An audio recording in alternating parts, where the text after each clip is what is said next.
Hello, word nerds. Welcome to the dictionary. Today is February 19th. In the U.S., it is the third day of Lent still, or not still. Lent is still going on. It's the third day of it. In India, it is Chhatrapati Shivaji Jayanti. It's that holiday. I don't know what that is. I apologize. But it's that. In Romania, it is Constantine Brancusi Day. And in Mexico, it is National Soldier Day. All right, let's get to the words. The first word is related to the last word, which is, that one was carnauba. This one is carnauba wax. Noun from 1854. A hard, brittle, high-melting wax obtained from the leaves of the carnauba palm and used chiefly in polishes. Yeah, I think you see this in ingredients sometimes. Next we have carne asada. Two words. Carne is the first word. Asada is the second word. This is a noun from 1977. A grilled Mexican dish of spicy marinated steak strips. There's a lot of S sounds. Sometimes served in a burrito or taco. And it just means in Spanish grilled meat. Carne is meat. And asada, I'm assuming, means meat. No, grilled. Okay. Next we have carnelian. Carne with an Lian, carnelian, noun from 1695. A hard red chalcedony. Again, I feel like I'm not pronouncing that one correctly. A hard red chalcedony used in jewelry. This is an alternative of cornelian from Middle English, corneline, from Anglo-French, from Old French, cornelle, which means cornel cherry or cornel cherry. I'm sure that's in the book, right? Probably. Okay, next we have carnitine. Carnitine, noun from circa 1922. Here we go with some science. A quaternary ammonium compound, C7H15NO3, that is present especially in vertebrate muscle, and that in the laboratory form is involved in the transfer of fatty acids across mitochondrial membranes. I have no idea what I just read, but that's okay. That is okay. Next we have carnival, first form, noun from 1549. 1. A season or festival of merrymaking before Lent. Oh, this is very appropriate given the time of year. We're not before Lent, but it is like shockingly close. So in this case, it would be carnival. Most people would pronounce it carnival. That's not how it's here in the pronunciation guide. It just says carnival. But yes, I think most people say carnival. Okay, so that was merrymaking, lots of merrymaking before Lent. 2A, an instance of merrymaking, feasting, or masquerading. Man, it would have been fun to go to a place that is actually having like carnival parades in Brazil or something like that. That would be fun. 2B, an instance of riotous excess, as in a carnival of violence, or just a carnival of violence. Carnival of violence. Okay, that's a phrase I would not have put those words together, but somebody did. 3A, a traveling enterprise offering amusements. So here is where I would definitely pronounce it carnival. 3B, an organized program of entertainment or exhibition, and a synonym is festival, as in a winter carnival. I don't want to go to a carnival in the winter. I just want to stay home and sit in front of a fire if I had a fireplace and drink hot chocolate. I will have a carnival of comfort. This is from the Italian word carnevale, which is an alternative of the earlier word carnelevare, which means literally, this is very Lent related, it literally means removal of meat. So if there's a carnival out there that is selling meat, you must remove all of it. You are not allowed to sell meat at a carnival. I'm looking at you, meat on a stick, corn dogs, and the like. That is from carne, which means flesh, plus lavare, which means to remove. So that's where it comes from. That's what that old Italian word was, carne lavare. Remove that flesh. And then it is from Latin to raise. Okay, that was fun. Now we have the second form of carnival. It is an adjective from 1605, suggestive of or suited to a carnival, as in a carnival atmosphere, also as in carnival colors. Next we have carnivalesque. So it's the word carnival with the suffix esque added, which is spelled ESQUE, carnivalesque, adjective from 1791. 1. Suggestive of a carnival, as in a carnivalesque celebration. 2. Marked by an often mocking or satirical challenge to authority and the traditional social hierarchy, as in a carnivalesque protest. And maybe there can be a merry-go-round. Next we have carnivora. Noun from 1830. Carnivorous mammals. That's all it is. All the carnivorous mammals are carnivora. Okay, next we have carnivore. Noun from 1840. 1. Any of an order, carnivora, of typically flesh-eating mammals that includes dogs, foxes, bears, raccoons, and cats. And then broadly, a carnivorous animal. Yes, those were all carnivorous animals, and mammals specifically, but there's a lot of other ones. And then number 2, a carnivorous plant can also be called a carnivore, like a fly, what do they call? A Venus flytrap. I found it. Next we have carnivorous, adjective from 1592. 1. Subsisting or feeding on animal tissues.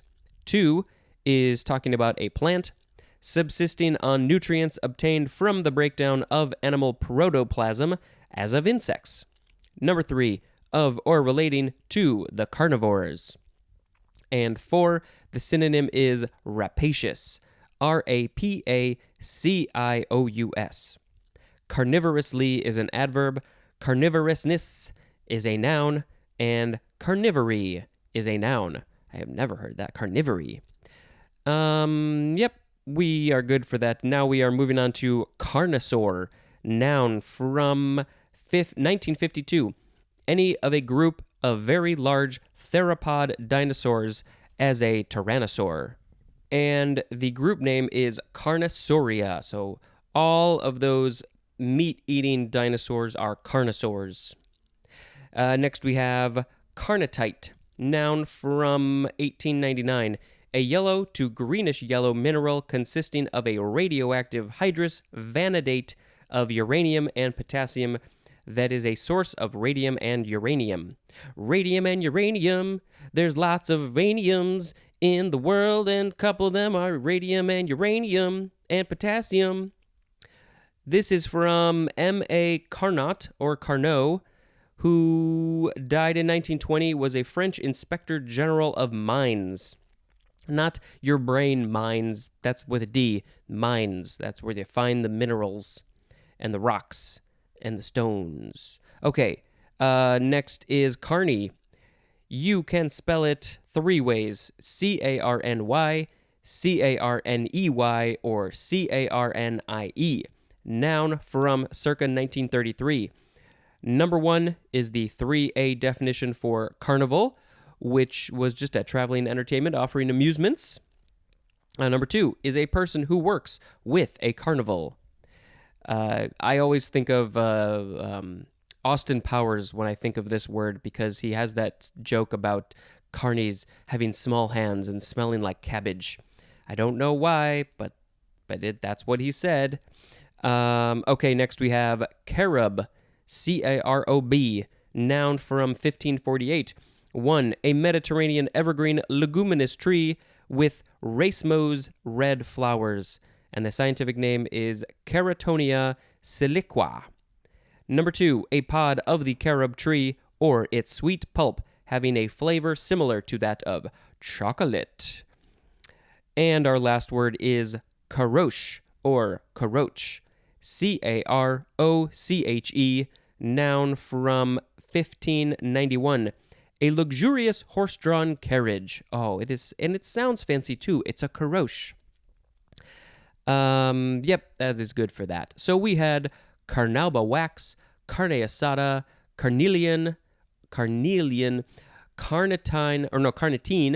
carnival or carnival, carnivalesque, carnivora, carnivore, carnivorous, carnosaur, carnitite, carny, carob, and caroche.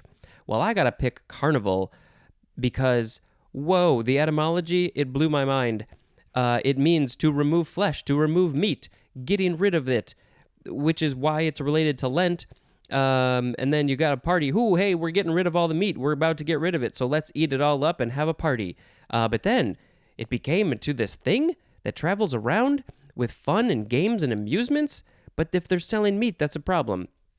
Anyway, that's it for today. Thank you very much for listening, and until next time, this is Spencer dispensing information. Goodbye.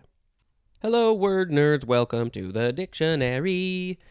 Today is February 20th. I very much enjoy the holidays that are today. That didn't make any sense. Okay, let's see. So in the US, Australia, Canada, and the United Kingdom, and I think all the other countries need to get on board with this, it is Love Your Pet Day. Why aren't you loving your pet all the other days? One of my pets is sitting right over there, and I love her very much. Although sometimes she can be super irritating, but so can I, so that's fine. But yeah, love your pet today and every other day. It is also here in the U.S. and probably other places the 4th day of Lent. And then in all over the world, literally all over the world, this is a good one. It is World Day of Social Justice. So, I mean, come on. You can't get much better than that, right? We need much more social justice in this world. So please do what you can. Okay, let's talk about the words. The first one is Carol, Carol. Hello, Carol. Is your birthday today? That would be weird if it was, so happy birthday, Carol. I'm sure there's some Carol out there whose birthday is today. So this is the first form. It is a noun from the 14th century. 1. An old round dance with singing. I don't know what they sing, but they singing. Number 2, a song of joy or mirth, as in the carol of a bird. That is a quote from Lord Byron. 3, a popular song or ballad of religious joy. When you're in the holidays, you go, well, we'll talk about that one in the next one, I guess. Let's see. This is from Middle English, carol with an E, from the Lower Latin choraula, which means chorale or choral song, or choral accompanist, from the Greek choroles, which is from choros, which means chorus, plus aulein, which means to play a reed instrument. Yes, and then aulos is a reed instrument, and aulein is to play a reed instrument. And there's more at the word alveolus. Alveolus. Hello, Al. What's your last name? Violis. I don't know if that's how you pronounce it. Alveolus. So it's all about singing and playing reeded instruments. Next, we have the second form of carol. It is a verb from the 14th century. We are starting with intransitive. 1, to sing, especially in a joyful manner. 2, to sing carols, specifically to go about outdoors in a group singing Christmas carols. I did that once, I think in high school. I was with a group of people, and they wanted to go sing Christmas carols, and I said, okay. Did I don't know. Maybe we went to like one house. I have so little memory of that. And then we have transitive. 1, to praise in or as if in song. 2, to sing especially in a cheerful manner. And a synonym is warble. Did you know that warble means to sing especially in a cheerful manner? Here I am a warblina, warblina, warbling. Caroler is a noun. Let's see. What would...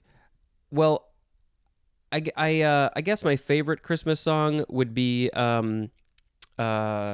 chestnuts roasting on an open fire, and that's all I'm going to sing. But there, I sang in this episode. I don't know. I just really like that. I love Nat King Cole. I don't know a lot of his songs, but man, he was talented. And it's just a fun song. I don't know why. The melody, it's just beautiful. Okay, next we have Carolina parakeet. Yep, it's the parakeet from Dakota. This is a noun from 1893, an extinct parakeet of the eastern U.S., and the scientific name is Coneuropsis carolinensis. Coronopsis, I'm going to get it. Coronopsis carolinensis. And no, I'm not going to figure these out ahead of time. This is from Carolina, which was an English colony. And then, of course, it became North Carolina and South Carolina because they fought and they said, we want to be over here, but we want to be over here, so let's just split us up for some reason. Okay, wouldn't that be weird if we just had one Carolina? It's just the state of Carolina. But that's not what it is. It's North Carolina and South Carolina. I wonder if there's any other countries with as many norths and souths and easts and west things that we have. We got North Dakota, South Dakota, North Carolina, South Carolina. We got Virginia and West Virginia. What happened to North, South, and East Virginia? Is that all of them? I think that's all of them. Okay, next we have Carolina wren, noun from 1868. A large wren, chiefly of eastern North America, having a loud, lively song.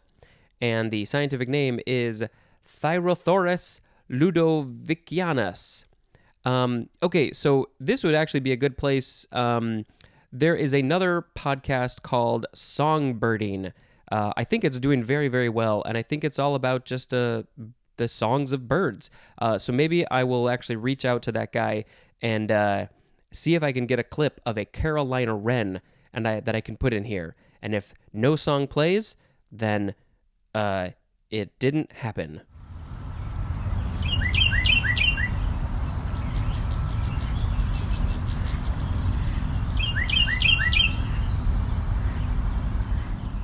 Moving on to Caroline or Carolyn.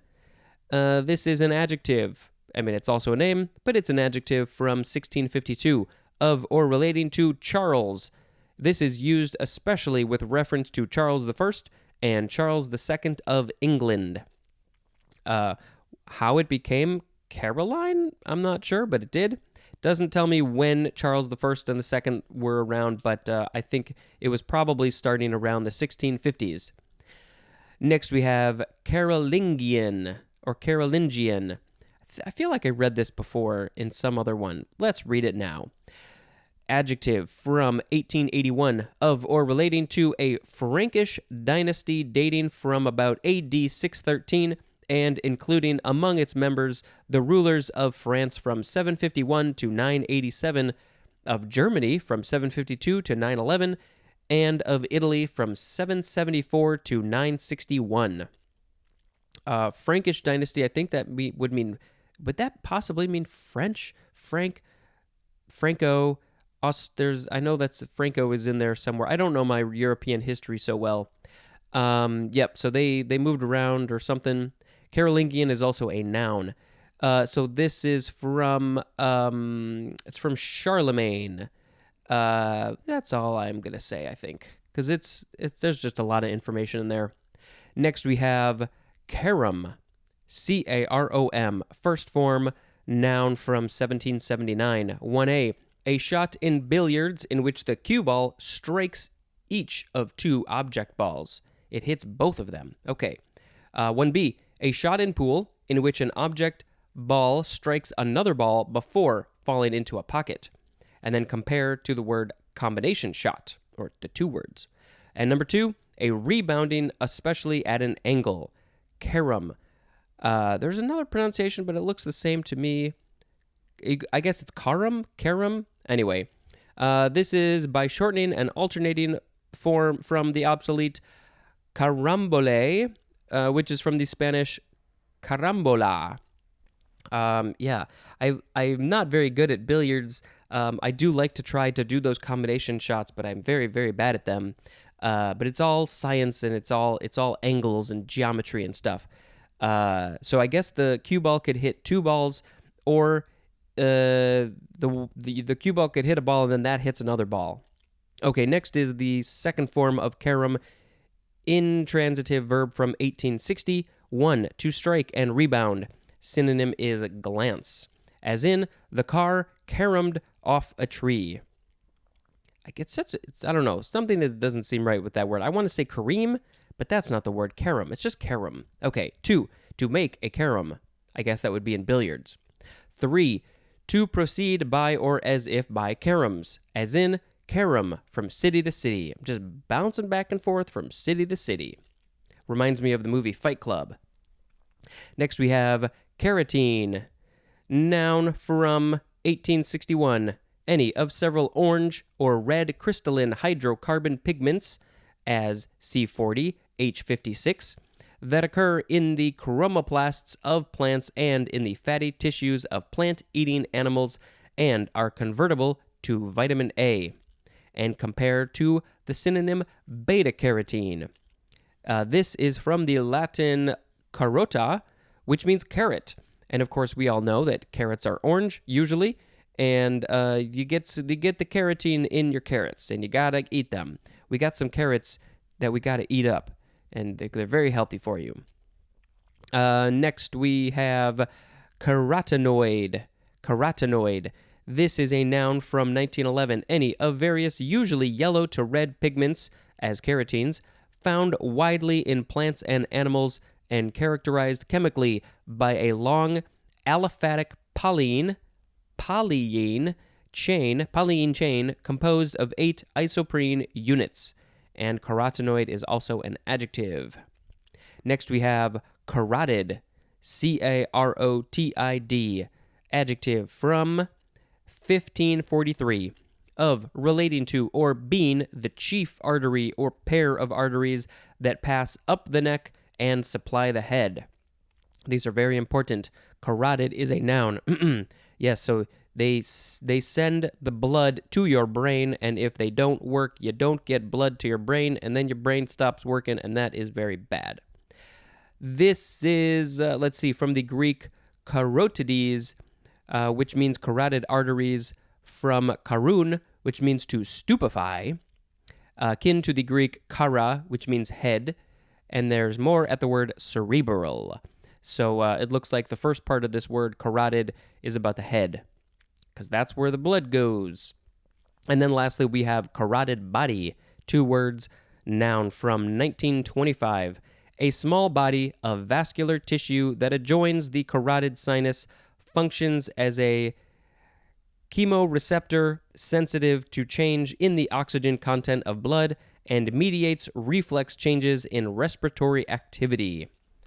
Well, we had Carolina parakeet, Carolina wren, Carolyn or Caroline, Carolingian, carom, carotene, carotenoid, carotid, and carotid body. I am going to pick carotid as the word of the episode because they are super, super, super important arteries that go to your brain. If you would like to tell me what your words of the episode should be for each and every single one of these episodes, please go ahead and do that. I would love to hear what you got to think. There's ways to message me, and I think you are smart enough to figure them out. So that's all I'm going to say today. Thank you very much for listening, and until next time, this is Spencer dispensing information. Goodbye. Hello, word nerds. Welcome to the dictionary. We are at the end of page 188. Let's see. So today is February 21. It is the 5th day of Lent here in the U.S., possibly other places. In Norway, it is King Harald V's birthday. Is he still reigning in Norway? I don't know. And then here we go. It is, around the world, it is International Mother Language Day. So, I'm assuming that's like, your mother language, but let's read what it says. International Mother Language Day seeks to promote linguistic and cultural diversity as well as multilingualism. This day aims to support quality education, unity, diversity, and international understanding. Language is the most effective way that humans communicate. It serves as a powerful instrument in the preservation and development of cultures and ethnicities. So yeah, that's cool. Celebrate Mother Language Day. Language, it's pretty appropriate for this podcast because, I've spoken about this before. It's just, this is how we communicate, and it's, I don't know, I just think it's fascinating, and we have all different languages all over the world, and they're very similar but very different, and and then you look at animals, and somehow they can communicate just fine given their needs without being able to communicate the way that we do. I don't know. I just find it super fascinating. How creatures communicate, and we were like, well, hey, we can say things, we can make words for stuff, and they can mean stuff, and I don't know. Anyway, so let's talk about some of these words. Just a handful of them. And also, I just got to say that obviously this is all English. That's my language. I hope that maybe someday somebody out there is making a podcast in their own language. I think that would be awesome. So if you are inspired to do that, if you have your own mother language, go do that. Okay, next, the first word is carotid sinus. 2 words, noun from circa 1923. A small but richly innervated arterial enlargement that is located near the point in the neck where either carotid artery divides to form its main branches, and that functions in the regulation of heart rate and blood pressure. Okay, next we have carousal. This is a noun from 1760, and we have the number 2 definition for the word carouse, which is our next word. It is the first form noun from 1559. 1 is archaic, a large draught of liquor. And then a synonym is toast.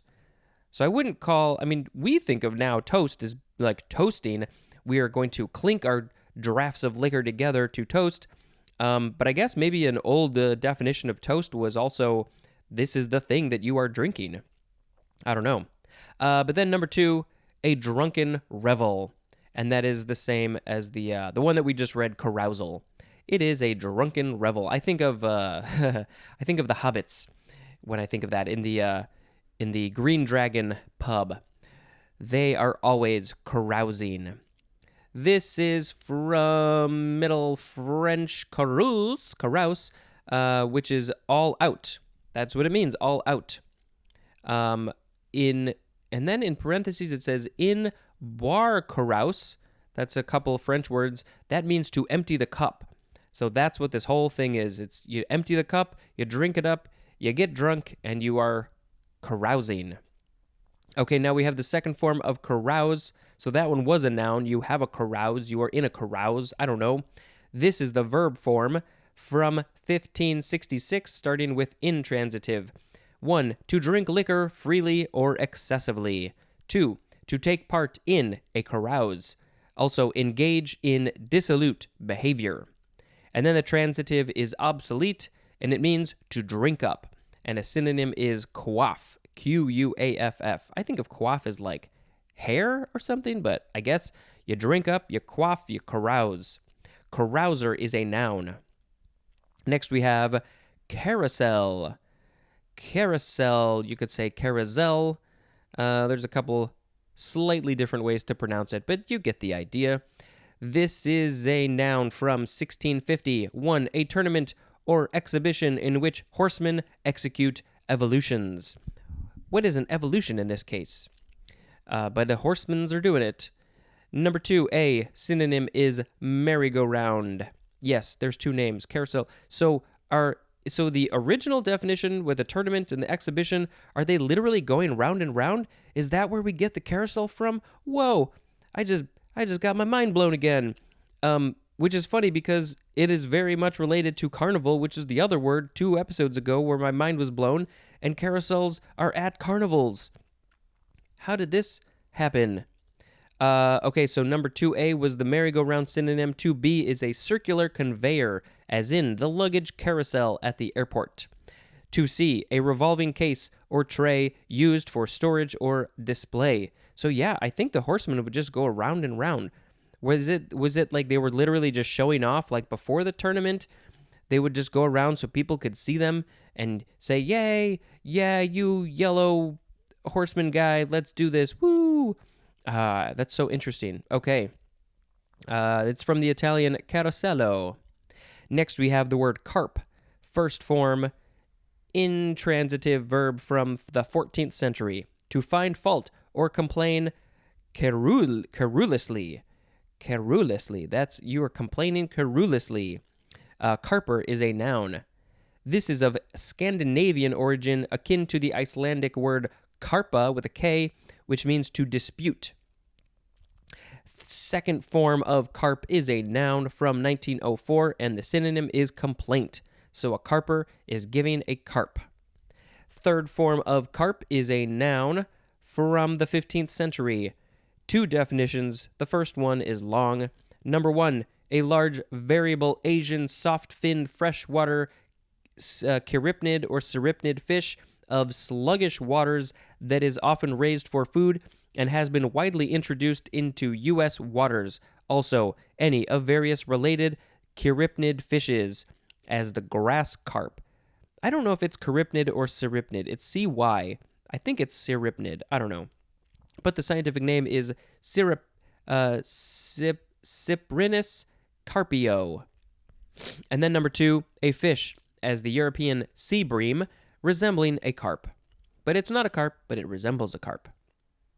Okay, now we have a prefix, carp or carpo. It just means fruit, as in carpogonium. And this is from the Greek prefix carp or carpo or carpos, and there's more at the word harvest. By the way, the Greek ones were with K's. But we have also a suffix, carp. This means part of a fruit, or also just fruit. So you could put fruit at the start or the end of your word, and it's still going to mean fruit. We have an example, mesocarp, also schizocarp. I have no idea what those words mean, but they're related to fruit somehow. Next we have carpaccio, noun from 1969, thinly sliced raw meat or fish served with a sauce. And this is often used as a post-positive modifier, as in beef carpaccio. This is from Vittore Carpaccio, from the prominent use of red in his painting. Interesting. So it had nothing to do with meat. They just thought that he used a lot of red in his paintings, and then they thought it looked like raw meat? Maybe. But you can't have any carpaccio at a carnival, because carnivals are not allowed to have meat. Okay, next we have carpal. This is an adjective from 1743 of or relating to the carpus. What is the carpus? You shall find out in two episodes from now. February 23rd. Okay, but we can give you a little bit more information. That was the first form of carpal. Now the second form of carpal is a noun from 1855, a carpal element or bone. Next is carpal tunnel syndrome, 3 words, noun from 1954, a condition caused by compression of a nerve where it passes through the wrist into the hand and characterized especially by weakness, pain, and disturbances of sensation in the hand and fingers. Yeah, I think you can get this a lot. I think mostly from just sitting at a desk and using a mouse and using a keyboard and not doing a lot of exercises. So you got to make sure that you take breaks and you move around, especially your wrist and your fingers and your elbows and your shoulders. Just all over. Just move all over. Take breaks at least once an hour. I'm telling myself this as much as I'm telling you. Take breaks. Move around. Get the body moving. Okay. Next is car park. 2 words, noun from 1926. This is chiefly British. It is a lot or garage for parking, although I think they would say garage. A lot or garage for parking your car in a car park. Next we have carpe diem, noun from 1817. The enjoyment of the pleasures of the moment without concern for the future.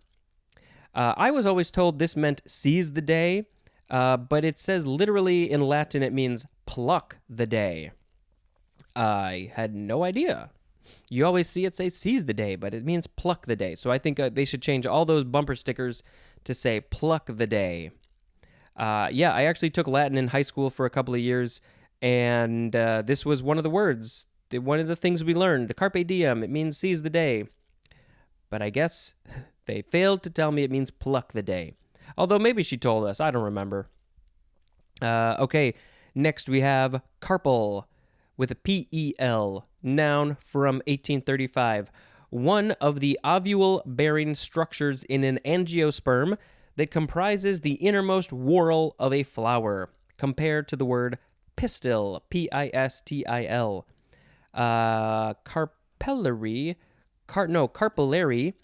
is an adjective, and carpellate or carpellate is also an adjective.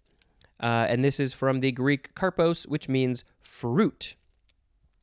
Next, we have, this is our last word of the episode. We got two forms. It is the word carpenter, noun from the 14th century, a worker who builds or repairs wooden structures or their structural parts. I think we need to give more respect to carpenters because they make stuff for you, and you just say, oh, hey, look, I got a thing. But what about the person who made the thing?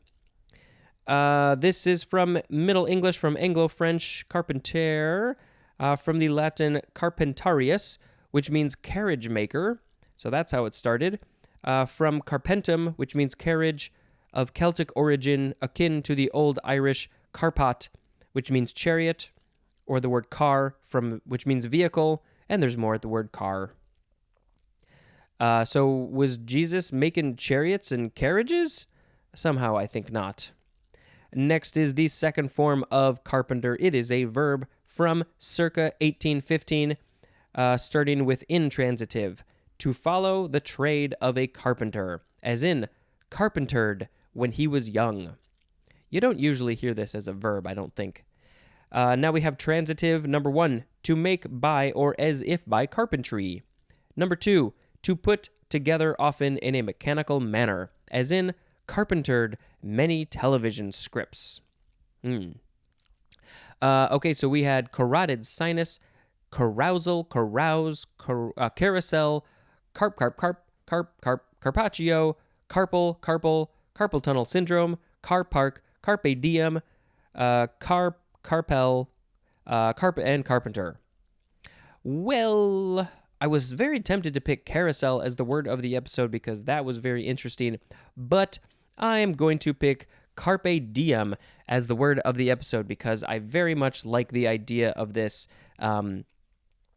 It's we got a lot of days to live, but you never know when your days are going to end. Oh, maybe I should make this into a song. We got a lot of days to live, but you never know when your days are going to end. So seize the day or pluck the day, use whichever word you want to. And it means the enjoyment of the pleasures of the moment without concern for the future. It's just be in the moment. That's what it means. I try to remind myself about this every single gosh darn day. Just be in the moment. The future is the future and the past is the past. That's what it is. Okay, that's all we got to say for today. Thank you very much. Oh. I got a new review just this morning.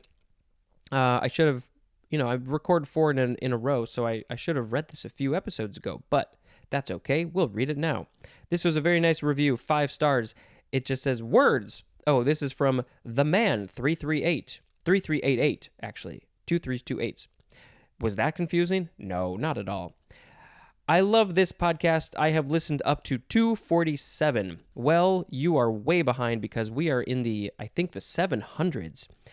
Spencer is great, but there's more.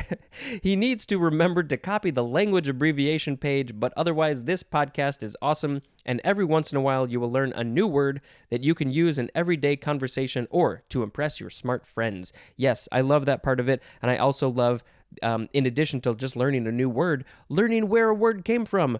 Carnival, carousel, blow your friends' brains. With words, not with guns. That would be bad. So thank you very much for that review. You will hear this in, many months from now when you get around to it. That was great. If you want to write a review, I would love it. Mostly on Apple Podcasts would be great, but any other platform would be wonderful. Please just tell your friends, tell your enemies, have them rate a review as well, and send me a message. Instagram, Twitter, Facebook, email, Google Voice, all those are options to you. I just appreciate that you're listening in the first place. Thank you very much for listening, and until next time, which is tomorrow, this is Spencer dispensing information. Goodbye. Hello, word nerds. Welcome to the dictionary. Today is February 22nd, and in the US, it is also Canada and the UK, it is National Margarita Day. So you can have a margarita. In the US and probably other places, it is the 6th day of Lent, and I'm just realizing this goes on for 40 days, doesn't it? Am I going to say this every single day? Possibly. I guess we'll find out. In the Australia, Canada, and India, it is World Thinking Day. But why would they call it World Thinking Day if it's only in those three countries? We should all be thinking. We should put more thought onto thinking. And in Argentina, it is Argentine Antarctica Day. That's interesting, but I do know that at the southern tip of Argentina is the easiest place for you to get over to Antarctica by boat. So they have a special connection with Antarctica. Let's see. Anything else? I will say that I am recording this just about a month in advance. Today is January 24th, and yesterday was the culmination in our little 7-person family group, the culmination of 4 months of work for my niece's 11th birthday. And it was something to us personally just spectacular and amazing and fulfilling, and I don't know, words really can't describe it, but it was a Harry Potter themed birthday party sort of show in my parents' house, and I'm hoping by the time this episode airs that I will have finished the video. So if that is ready, I will post it in the episode show notes. And if it's not ready yet, which, come on, you got a month, man. You can finish it in a month, right? But if it's not ready, I'll add the link later. Yeah, it was just really fun and amazing, and not, it won't be quite as amazing to all of you, but for us, it was really something special. I don't know. That's the only word I can think of right now. Okay, let's talk about some other words that I have all the information in front of me to read to you. So the first word is carpenter ant. 2 words, noun from 1883, an ant, especially genus Camponotus, that gnaws galleries, especially in dead or decaying woods. They're making galleries? Do they put all of their art up in these galleries? I would love to go to an ant art gallery. Oh, funny, you just take off a little part of the N and it becomes art. It's an ant gallery, art gallery. And there's a picture of a carpenter ant. It just looks like an ant. I don't think it's life-size because it's probably an inch long, and most ants aren't that big. I don't know if there's any ants that are that big. But yes, maybe we'll post a picture of a carpenter ant if you can deal with that. Similarly, we have next carpenter bee, noun from 1838. The last one was 1883. This one is 1838. You just switch those last 2 numbers. Any of various solitary bees that nest in wood. Maybe they're hanging out at the ant art gallery. The genera names are Xylocopa and Caratina. Okay, next we have carpentry, noun from the 14th century. Maybe the carpentry is made of wood where the bees and the ants are hanging out. It's carpentry. Sorry, that was a stretch. 1, the art or trade of a carpenter. Specifically, the art of shaping and assembling structural woodwork. 2, timber work constructed by a carpenter. 3, the form or manner of putting together the parts, as of a literary or musical composition. I love the idea of being a carpenter, carpentering works of musical composition. Next we have carpet, noun from the 15th century. 1, a heavy, often tufted fabric used as a floor covering. Also, a floor covering made of this fabric. 2, a surface or layer resembling or suggesting a carpet. Carpet is also a transitive verb. You put down the carpet. We have a phrase on the carpet. Before an authority for censure or reproof. As in, got called on the carpet by his boss. I've never heard that. Maybe that's because I don't get called in on the carpet. But I guess I sort of understand what that means. And this is from Old Italian carpita, from the verb carpire, which means to pluck, which is modified from the Latin carpere, which means to pluck. And there's more of the word harvest for some reason. I mean, I guess you're plucking things when you're harvesting things, but is the word carpet and harvest, like they're sort of similar when you look at the letters? I don't know. Next we have carpetbag. First form, noun from 1829, a traveler's bag made of carpet and widely used in the U.S. in the 19th century. For some reason, the idea of a bag being made out of carpet seems kind of odd, but it's a material. I don't know. Could be canvas, could be whatever, but this one's made of carpet. And then the second form of carpetbag or carpet bagging is an adjective from 1870 of relating to or characteristic of carpetbaggers, as in a carpetbag government. And then we have, well, there's more carpetbag words than I would have expected. Then we have carpetbagger. So this is the one who was doing it. Carpet Bilbo Baggerins. I don't know. I just try to make up stupid things. This is a noun from 1868. 1. A northerner in the South after the American Civil War, usually seeking private gain under the Reconstruction governments. Number 2. The synonym is outsider, especially a non-resident or new resident who seeks private gain from an area, often by meddling in the business or politics. And carpetbaggery is a noun, that they are practicing carpetbaggery. So yeah, I know that this is an often derogatory word. It's the idea, I guess, of that last definition. Somebody who goes into a new place to sort of take advantage. That's where that all comes from. So yeah, if you hear that word, it's probably not used in a nice way. I'm a little bit surprised that it doesn't say something like often disparaging or something like that. Okay, next we have carpetbag steak. Is this connected to these? Let's find out. Noun from 1958, a thin piece of steak in which a pocket is cut and stuffed, as with oysters. They make a little pocket in the steak's jeans, and they throw some oysters or some other things, maybe some tater tots in that pocket. And that's called a carpetbag steak. It's a funny idea. I mean, it makes sense. I like the idea of, putting some other flavoring stuff in there. That's a great way to do it. But carpetbag steak just doesn't sound so appetizing. I wonder why they could have come up with a different name, right? Okay, next we have carpet beetle. 2 words, noun from circa 1889. Any of several small dermestid beetles whose larvae are deconstructive, especially to woolen goods. So you got to make sure you keep all your woolen goods and other things away from their larvae, because they got to eat. The genera names are Anthranus and Atigenus, something like that. Next is carpet bomb. 2 words, verb from 1944. It is just transitive. 1. To drop large numbers of bombs so as to cause uniform devastation over.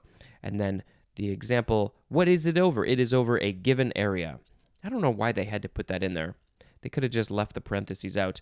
Probably not, though. Number 2, a bombard repeatedly, widely, or excessively. Oh no, to bombard. I don't know what I said. To bombard repeatedly, widely, or excessively. Just constant bombs.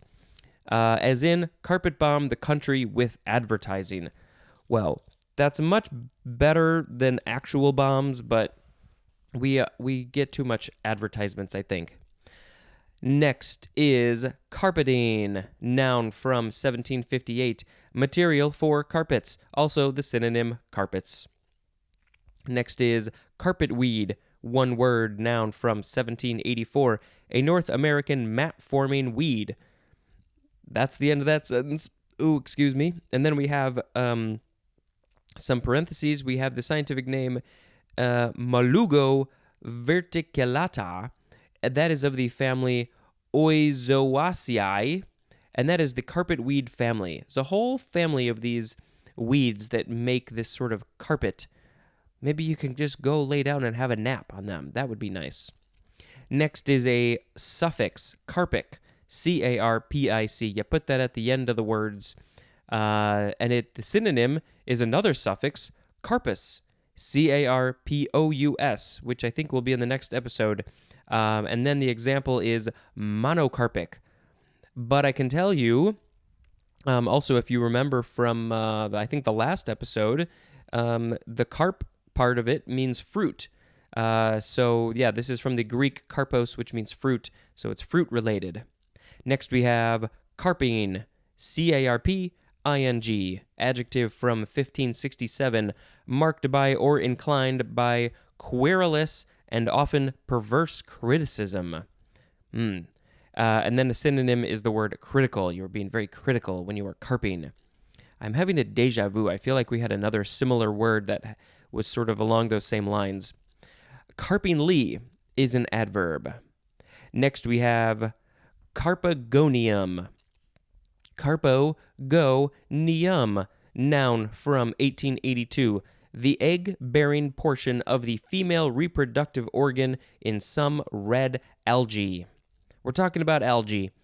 Carpogonial is an adjective. Next is carpool. So we have carpool here. This is one word.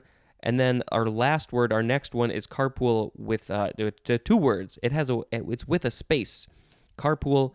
So it's very important distinction. One word and two words. So this one word is an intransitive verb from 1962. To participate in a carpool. Let's go carpooling now. Everybody's learning how. Come on and go carpooling with me. Carpooler is a noun. And then we have carpool, two words, noun from 1942. This is a noun. The other one was a verb. This one is a noun. That's how you can tell the difference. An arrangement in which a group of people commute together by car. Also, the group entering into such an arrangement. It is a very important arrangement that they are entering into. Let's see. So we had today carpenter ant, carpenter bee, carpentry, carpet, carpetbag, carpetbagger, carpetbag steak, carpet beetle, carpet bomb, carpeting, carpetweed, carpic, carpine, carpagonium, carpool, and carpool. Carpool and carpool. Let's see. I think I will pick carpool, the last one, as the word of the episode because it's,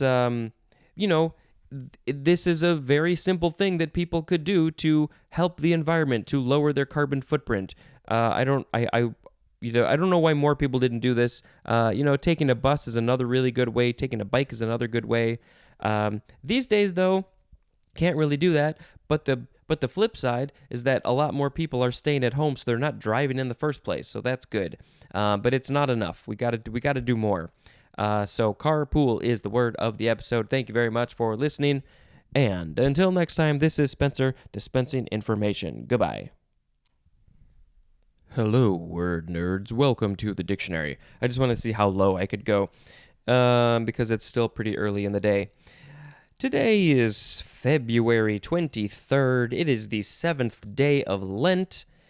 And in Belarus and Russia, it is Defender of the Fatherland Day. And in Argentina, it is National Festival of the Sun. Yes, let's celebrate the sun. Okay, so our first word is carport. Noun from 1939. An open-sided automobile shelter by the side of a building. Maybe it's next to a car park. Next we have carpospore. Noun from 1881. A diploid spore of a red alga. It doesn't say red algae or something, which I think is the plural. It's red alga. One spore, it's diploid, it's from the red alga. It is probably related to our last word, carpogonium, or in the last episode. Next, we have the suffix carpus. So we had carpic in the last episode. Here we have carpus, C-A-R-P-O-U-S. It is a suffix. It means having fruit or fruits. having fruit or fruits. And then there's an example, syncarpus, and there is some parentheses that make the definition, I guess, more specific, but also kind of weird. Okay, with the parentheses, it says, having such fruit or so many fruits. Not sure what the point of those, but, they're there for a reason. Carpy is another suffix, another form of it, carpy. And yes, this is from fruit, and it's also from the word harvest. Next, we have carpus. It's just the regular word carpus. It's not a prefix. It's not a suffix. It is a noun from 1676. Number 1, we have the one definition for the word wrist. And you go back a couple episodes ago, we had, yes, I think I mentioned we were going to get to this word. We had carpal tunnel syndrome. Carpal said of or relating to the carpus. So here we go with carpus. So we read the number 1. Number 2 is the bones of the wrist. So that is what that is. Somehow this is there's more information at the word wharf. Not sure why. Next we have car, carr, car. Noun from the 14th century. It is chiefly British, and we have the first form of the word fen with an F, F-E-N. This is from Middle English care, K-E-R. It is of Scandinavian origin, akin to the Old Norse, there's no S-H there, kjar, K-J-A-R-R, kjar, and that means underbrush. And I don't know what fen is, but maybe it's underbrush. Next we have car rack, or carrick. Noun from the 14th century, a beamy sailing ship, especially of the 15th and 16th centuries. And this is from Middle English, carrack, from Anglo-French, from Old Spanish, caraca, from Arabic, karakir, from kurkur, which is a merchant ship, from Greek, kerkuros, which means light vessel. It's a carrack, it's a boat. Next we have carrageen. Noun from 1829. Number 1, we have the number 2 definition for the word Irish moss. And number 2, we have the synonym, which is carrageenan. That's actually our next word. carrageenan, carrageenan. But let's see. First, we are going to say that this is from Carrageen, which is near Waterford, Ireland. So that's what that is. I'm guessing it's some kind of moss. Let's look at this next one. It is a noun from circa 1889. Carrageenan, a colloid extracted from various red algae and used especially as a stabilizing or thickening agent. And the example of this red algae is Irish moss. So it's a thing that you get from Irish moss or other things like that. Next we have, I think it's pronounced carrefour. Carrefour, C-A-R-R-E-F-O-U-R. Noun from the 15th century. One synonym is crossroads. We have come to a carrefour. Which direction are we going to take? Number 2, synonyms are square and plaza. As in, the farmers preferred the open carrefour for their transactions. That is a quote from Thomas Hardy. And this is from, the Latin, or Lower Latin, quadriforcus, which means having 4 forks. So there's not just one fork, there's 4 forks. It's a quadriforcus. But then somehow it got shortened to just carrefour. So if you're talking about like a square or a plaza, does that mean that at each corner there's a fork to go 2 different ways? I guess that sort of makes sense, actually, because if you think about just like a normal intersection, and if one corner is part of a square or a plaza, you've got 2 other ways to go. I guess that's what that is. I will never look at a plaza the same way again. It is a carrefour. Next we have carrel, C-A-R-R-E-L, noun from 1593, a table that is often partitioned or enclosed and is used for individual study, especially in a library. They're called carrels. Who knew? This is, let's see, from Middle Latin carola, perhaps from carola, which is a round dance or something circular. From Latin caraula, which is a choral song. And there's more at the word carol, C-A-R-O-L, the thing that you sing. How that's related to this enclosed desk table study thing, I don't know. Next, we have the word carriage, noun from the 14th century. We've seen other words recently or just since the beginning of the seas that are very related to carriages. So let's read carriage. There's a bunch of definitions. It is a noun from the 14th century. I don't know if I said that. Number 1, the act of carrying. 2, A is archaic. Synonym is deportment. 2B, manner of bearing the body. Manner of bearing the body. Synonym is posture. Oh, well, I have often very bad posture, including right now. I am working on it. I'm trying to be much more conscious of my posture, of my carriage, my body carriage. It's the manner that I bear this body. Okay, number 3 is archaic. The synonym is management. Number 4 is chiefly British. The price or expense of carrying. 5 is obsolete. Synonyms are burden and load. 6A, a wheeled vehicle, especially a horse-drawn vehicle designed for private use and comfort. I would love to get a ride in one of those old carriages that you see them in movies and TV shows, and I don't know, it just seems so interesting. It would be, because nobody gets, other than actors, nobody gets to ride in those carriages anymore. Maybe there are certain parts of the world, certain places where they still have those. Wouldn't want it pulled by horses. Maybe some electronic horses, that would be fine. But it would just be fun to be taken around in one of those old carriages. Also, it's a wheeled vehicle. I want to say wheeled. 6B is British, a railway passenger coach. 7, a wheeled support carrying a burden. 8 is obsolete. Synonyms are import and sense. Number 9 is also obsolete. A hanger for a sword. You hang your sword on the carriage, and it is carrying the burden of that sword. And number 10, a movable part of a machine for supporting some other movable object or part, as in a typewriter carriage. And then finally, we have the synonym bearing, B-E-A-R-I-N-G. Next, we have carriage trade. 2 words, noun from circa 1909, trade from well-to-do or upper-class people, also well-to-do people. Next is carriageway, noun from 1739, is British, and it means the part of a road used by vehicular traffic. And our final word is carrick bend, C-A-R-R-I-C-K, and then the word bend, noun from 1819, a knot, K-N-O-T, a knot used to join the ends of 2 large ropes.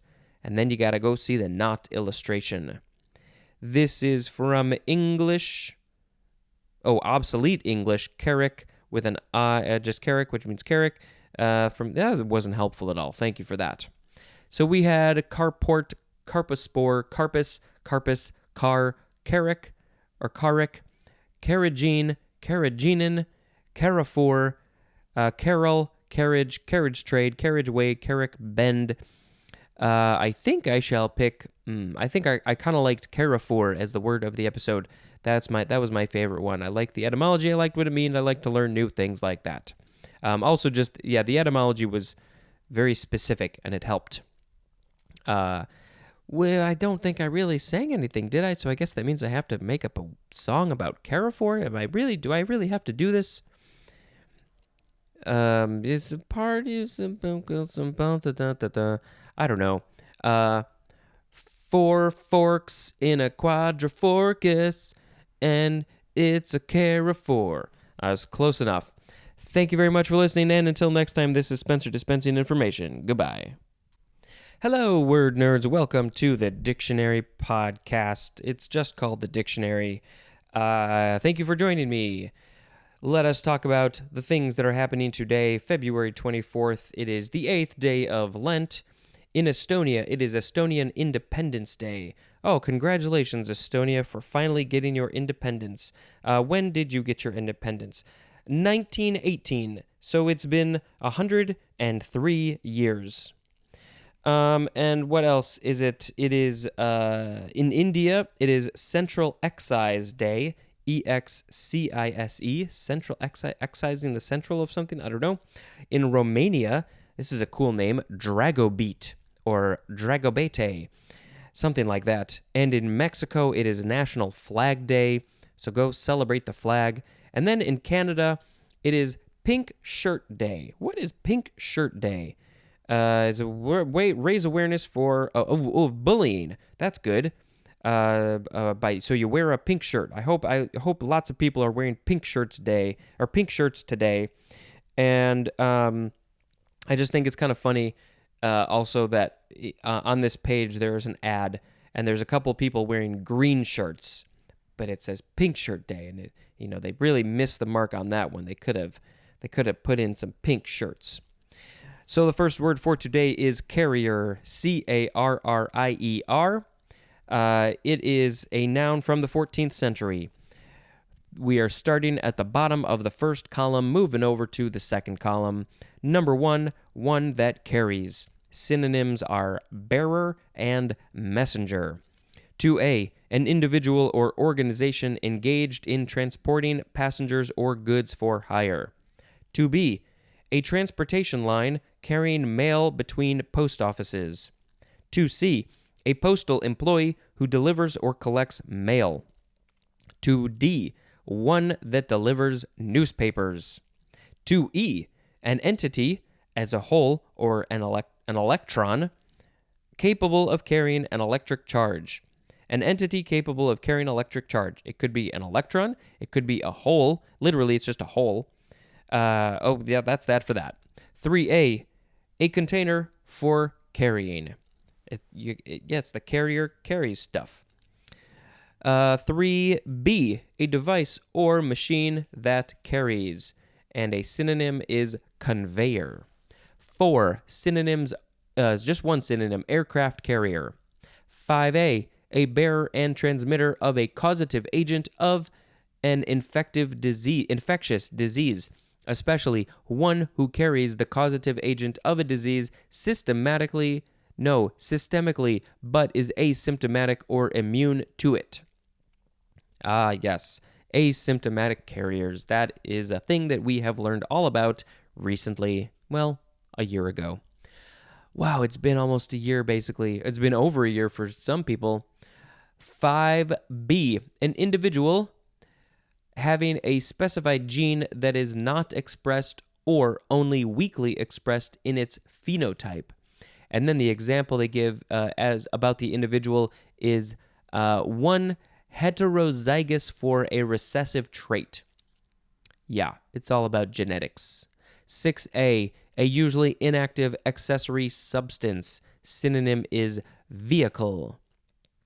Okay, as in a carrier for a drug or an insecticide. So it's not the vehicle that you drive around in, it's a vehicle for a drug. It's like a pill of some kind or an injection. 6B, a substance as a catalyst by whose agency some element or group is transferred from one compound to another. 7A, an electromagnetic wave for alternating current whose modulations are used as communication signals, as in radio, telephonic, or telegraphic transmissions. 7B, a telecommunication company. They are the carrier to get your signal to your telephonic device. And number 8, an organization acting as an insurer. Insurer. Okay, next we have carrier pigeon. 2 words, noun from 1647. 1, a pigeon used to carry messages, especially the synonym homing pigeon. 2, any of a breed of large, long-bodied show pigeons. They're carrier pigeons. They carry stuff. It's really kind of astounding that pigeons were able to be used to send signals, to send messages, because they would go back to their same spot every time. The fact that they are able to fly around and know exactly where to go is amazing. I was recently watching a nature show they were talking about bees and how bees can communicate so specifically. I mean, I knew that they did that like wiggle dance thing, but I had no idea how specific those things were. They use the direction of the sun, and they give them how far away it is. Oh, they can direct them to a very specific location, like kilometers away. It's astounding. It's amazing. It doesn't seem real. And carrier pigeons are kind of like that too. Next we have carrion, noun from the 14th century. Dead and putrefying flesh, also flesh unfit for food, except for some people. No, not people, not humans, creatures. This is from Middle English caroine, from let's see, the Latin prefix carn, which means flesh, and there's more at the word carnal. Carrion is putrefying flesh. Next we have carrion crow, noun from 1528, a uniformly black crow occurring in much of Western Europe. And the scientific name is Corvus corone. And I'm guessing that these crows eat on carrion, so that's why they're called carrion crows. So it is not unfit for them, it is fit for them. It is fit for carrion crows. Next we have carronade, noun from 1779, a short-barreled gun of the late 18th and 19th centuries that fired large shot at short range, and was used especially on warships. I don't know if you can hear, but my stomach is growling. I need to go eat some food. This is from Carron, Scotland, Carron. So that's where they maybe made them or something. Carronade. Maybe I'll post a picture. I like seeing old guns and old antique stuff with all the intricacies, the detail work. It's very cool. Next we have carrot. Yeah, it's a carrot. Noun from 1533. 1. A biennial herb with a usually orange, spindle-shaped edible root. Also, its root. And the scientific name is Daucus carota. It is of the family Umbelliferae, which is the carrot family. Umbelliferae. Ooh, let's have some Umbelliferae for dinner tonight. Number 2, a reward or advantage offered especially as an inducement. And this is from the Greek karoten. That is good for that. Next we have carrot and stick, 3 words with hyphens. This is an adjective from 1876, characterized by the use of both reward and punishment to induce cooperation. So you get the carrot, that's the reward, but you might also get the stick, and that is the punishment. As in, carrot and stick, foreign policy. So this is from the traditional alternatives of driving a donkey on by either holding out a carrot or whipping it with a stick. So you're going to get the donkey to go either way, but are you doing it in a nice way by showing them a stick not a stick. You don't show them a stick, you show them a carrot in front of them, and that's going to make them walk towards the carrot, but they'll never get it? Or are you going to smack them with a stick? I prefer the carrot side. I don't know about you, but I think that's a better way to do things. Oh, there goes the belly. Next we have carrot top. 1 word, noun from 1889. Synonym is the first definition for the word redhead. And carrot topped is an adjective. Carrot topped. Next, and no, it's not our last word. Carroty is next. Carrot with a Y, adjective from 1696, resembling carrots in color, as in carroty hair. Carrot. Yep, that would be carrot top. Carroty hair is carrot top, carrot topped. Okay, and the last word is carousel, Carrousel. It is a variation of carousel with 1 word, which we learned recently is a thing where horses go round and round because That is what they used to do for tournaments. I was telling my parents yesterday about these words I learned. I learned carousel and the etymology of that, and carnival and how it's getting rid of meat, and I just love learning all this stuff. Okay, well, that was it for the words today. We had carrier, carrier pigeon, carrion, carrion crow, carronade, carrot, carrot and stick, carrot top, carroty, carousel. What do I want to pick? I kind of want to pick, let's see. Well, maybe I'll pick carrot and stick as the words of the episode because, I don't know, I think that's just a good metaphor for life.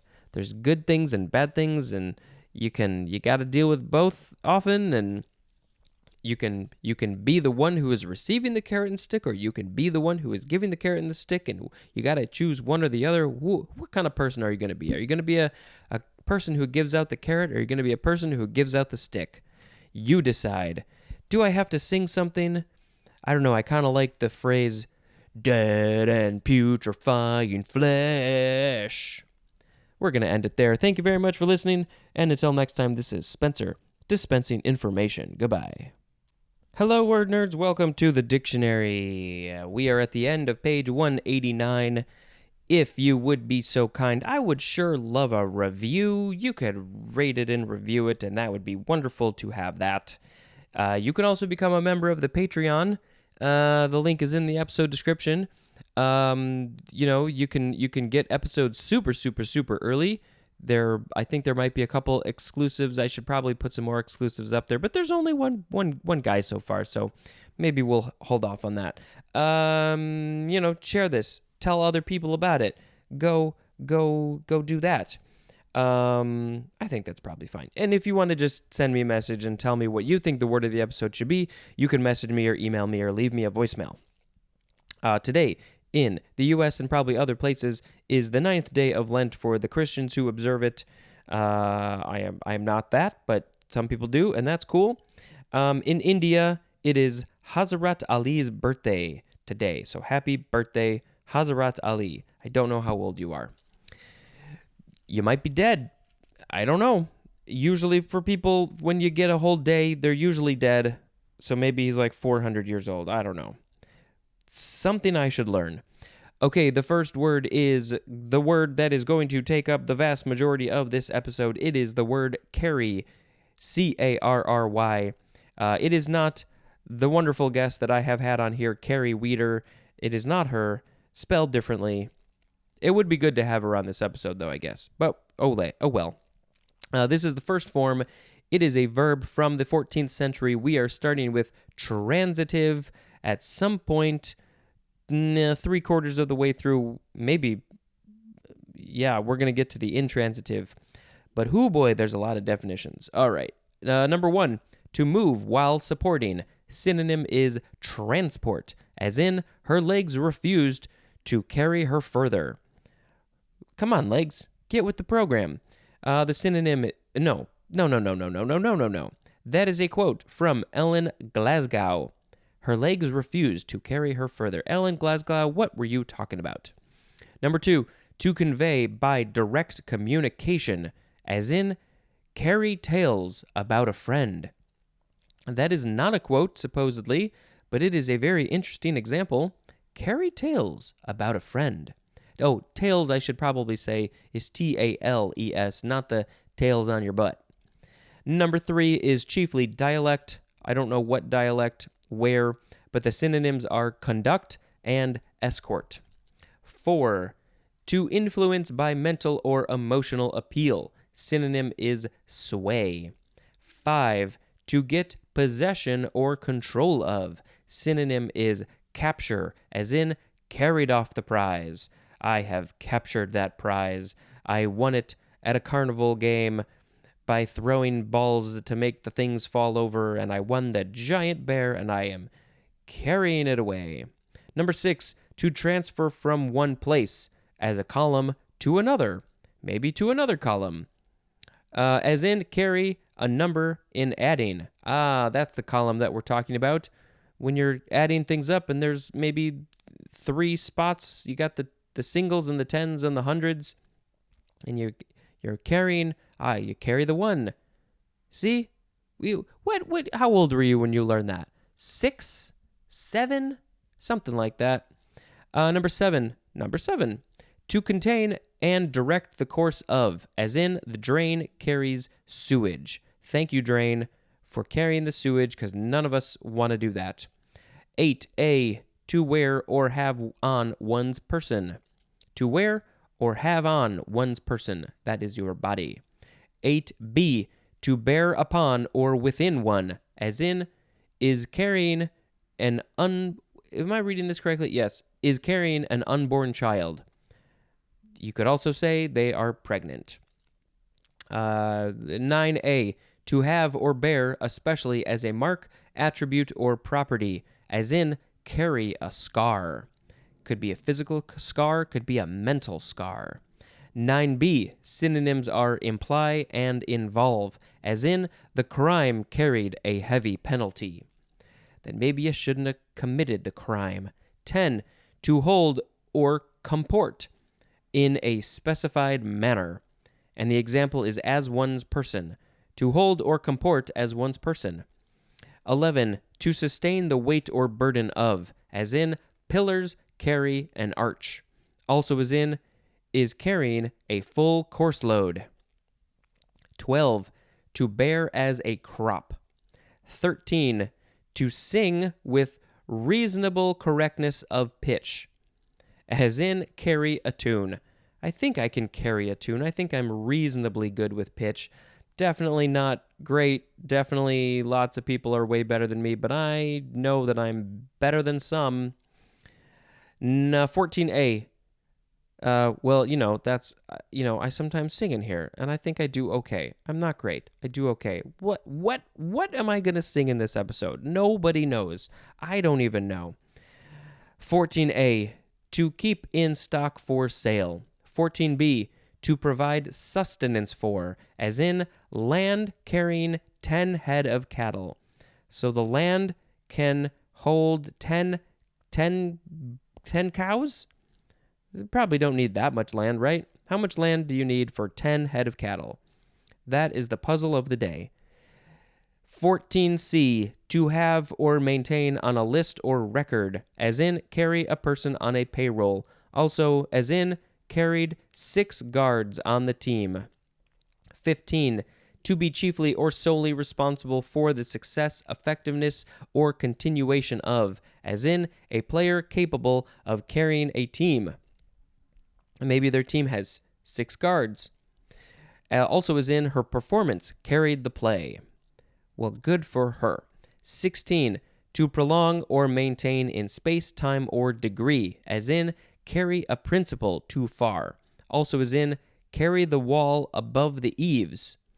Also as in again carried a no-hitter into the 9th inning. They carried the team with a no-hitter. 17a. To gain victory for, especially to secure the adoption or passage of. 17b. To win a majority or plurality of votes in.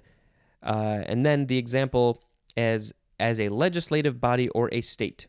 18. To present for public use or consumption, as in newspapers carry weather reports. Also as in Channel 9 will carry the game. Oh, good. I was wondering who was going to carry the game, and now I shall go to Channel 9 and watch the game. 19a. To bear the charges of holding or keeping from one time to another. And the example is stocks or merchandise. 19b. To keep on one's books as a debtor. debtor. They're the ones who owes. As in, a merchant carries a customer.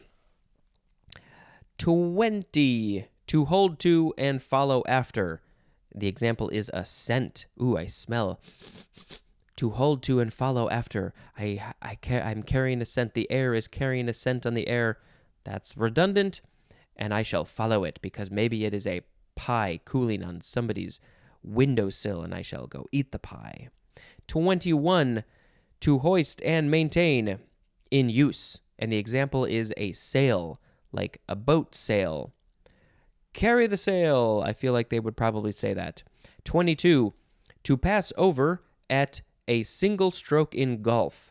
And the example is a hazard. To pass over as a hazard at a single stroke in golf, as in carry a bunker. What does that mean? Does that mean that you literally golfed over it, or does that mean that you got in the hazard and you have to get the ball out of the hazard? Did they say carry a bunker? I don't know what that means. 23, this is the last transitive definition. 23, to propel and control along a plane surface. And the example is a puck or a ball. So you can propel or control a puck or a ball across a plane surface. You're carrying it. Now we have intransitive. Number 1, to act as a bearer.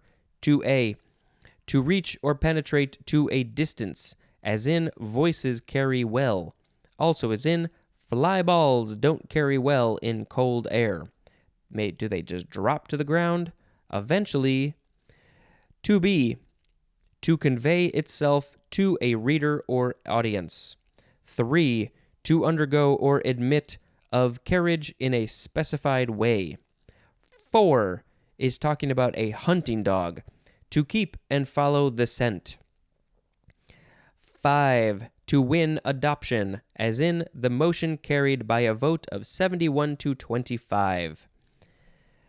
We have a few phrases.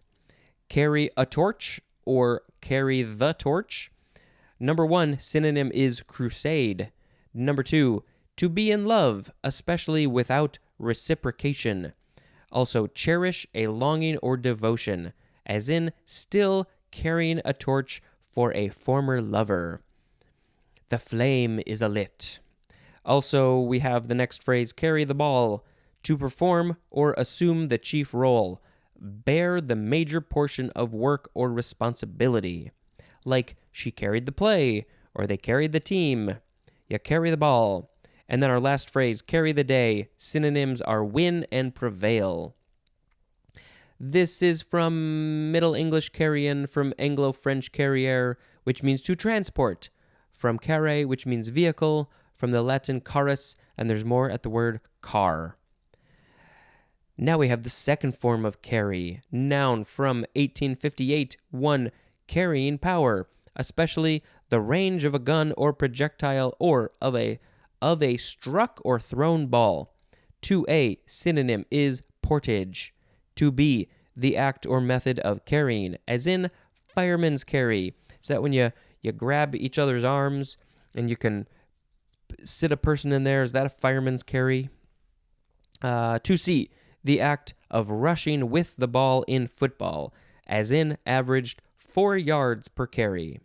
Well, that's pretty good, because then after 3 downs, you got to cross the 10 yards, and then you can go on to the next set of downs. This is American football. I know enough. 3, the position assumed by a color bearer with the flag or guidon held in position for marching. The guidon? What is the guidon? Is it like a flag? Guidon. I don't know if I pronounced it correctly. It could be guidon, guidon, guidon, guidon, guidon. Number 4, the quantity that is transferred in addition from one number place to the adjacent one of higher place value. Yes, you carry the 2 when you're adding or subtracting or something. Okay, next we have carry-all. It is one word, noun from 1714. 1. Okay, so 1 has its own etymology. So here we go with 1a, a light covered carriage for 4 or more persons. 1b, a passenger automobile used as a small bus. And the etymology says, by folk etymology, from the French carriole, from the Old Occitan carriola, from the Latin carus, which means car. And number 2 is a capacious bag or carrying case. And that is from just combining the word carry and the word all. Next is carry away, 2 words, verb from 1562. 1. To arouse to a high and often excessive degree or of emotion or enthusiasm. To arouse to a high and often excessive degree. Oh, I am being carried away by emotion. I am being excessive in my degree of emotion. And then number 2, the first form, no. Man, I gotta slow down. The number 1 definition for the word carry off. Next is carry back, one word. Noun from 1942, a loss sustained or a portion of a credit not used in a given period that may be deducted from taxable income of a prior period. And then lastly, we have carry-cot. It is 2 words with a hyphen, carry, and then the word cot, C-O-T. Noun from 1943. It is British, and it is a portable bed for an infant. I think we just shortened that to cot, but I guess they used to call it a carry cot? Okay. You do you. So we had carry, carry all, carry away, carry back, carry cot. What am I going to pick? I think I just want to pick carry away as the word of the episode because, I don't know, I felt more, even though there was a lot of definitions for carry, I felt more about that one. Well, do I have to sing a song about that now? What am I going to do with myself? I'm getting carried away, set an open course for the virgin sea. I don't know. That was fine. Thank you very much for listening. And until next time, this is Spencer dispensing information. Goodbye. Hello, word nerds. Welcome to the dictionary. Oh, I should probably bring up my website. Actually, we're going to go to Wikipedia, I think. Oh, that's going to take too long. We'll do that for the next episode. So today is February 26th, and I'm loading up the thing right now to find out what things are going on today. Let's see. Purim starts. That is a Jewish holiday. It is the 10th day of Lent. Yes, I think we might do this for 40 friggin' days. In Canada, it is Heritage Day, and then Purim is also in Israel. Israel, Purim starts. I should know what it is. I can't remember what it is. I don't know. Okay, first word is the top of page 190. It is the word carry forward. It is all one word. Carry and forward are spelled the normal ways. It is a southern. You could say carry forward in the southern language. It just says southern. You can say carry farward. Carry farward. It is a noun from 1898, and it just means carry over. That is the synonym, carry over, which we will see later this episode. Next is carrying capacity. 2 words, noun from 1889. The maximum population that an area will support without undergoing deterioration. And the example they give is deer, D-E-E-R, like doe a deer. Oh, maybe this is the song, doe a deer, a female deer. There might be another song later. So yes, the carrying capacity. This gets into just habitats in general and how most animals with nature come up with the carrying capacity that species can be, how many, and that goes from anywhere from fungi to insects to animals to mammals and plants and trees and all that stuff. That is the carrying capacity that an area will support. Humans create their own carrying capacity, and then we create lots and lots of problems. Do I give you my too many of my personal opinions? Possibly, but I don't really care because we need to do better as a species. Okay, next we have carrying charge. 2 words, noun from 1914. 1, expense incident to ownership or use of property. 2, a charge added to the price of merchandise sold on the installment plan. Okay, next is carrying on. Carrying-on. Noun from 1663. You could also say, the plural would be carryings on. You don't add the S to the on, you add it to the carrying. It means foolish, excited, or improper behavior. Also, an instance of such behavior. What is all this carrying on about? Reading this dictionary is foolish, and it is excited, and it is maybe not improper, but it is some sort of behavior. We are carrying on about. The next word is carry off. I don't know. I tried to segue into that, but it didn't work so well. Next is carry off. 2 words. So we were carrying on. Now we carry off. This is a transitive verb from circa 1680. 1. To cause the death of. As in, the plague carried off thousands. Oh, they just carried off. It makes it sound so nice. They're dead, but they have been carried off to some other place. Number 2, to perform or manage successfully.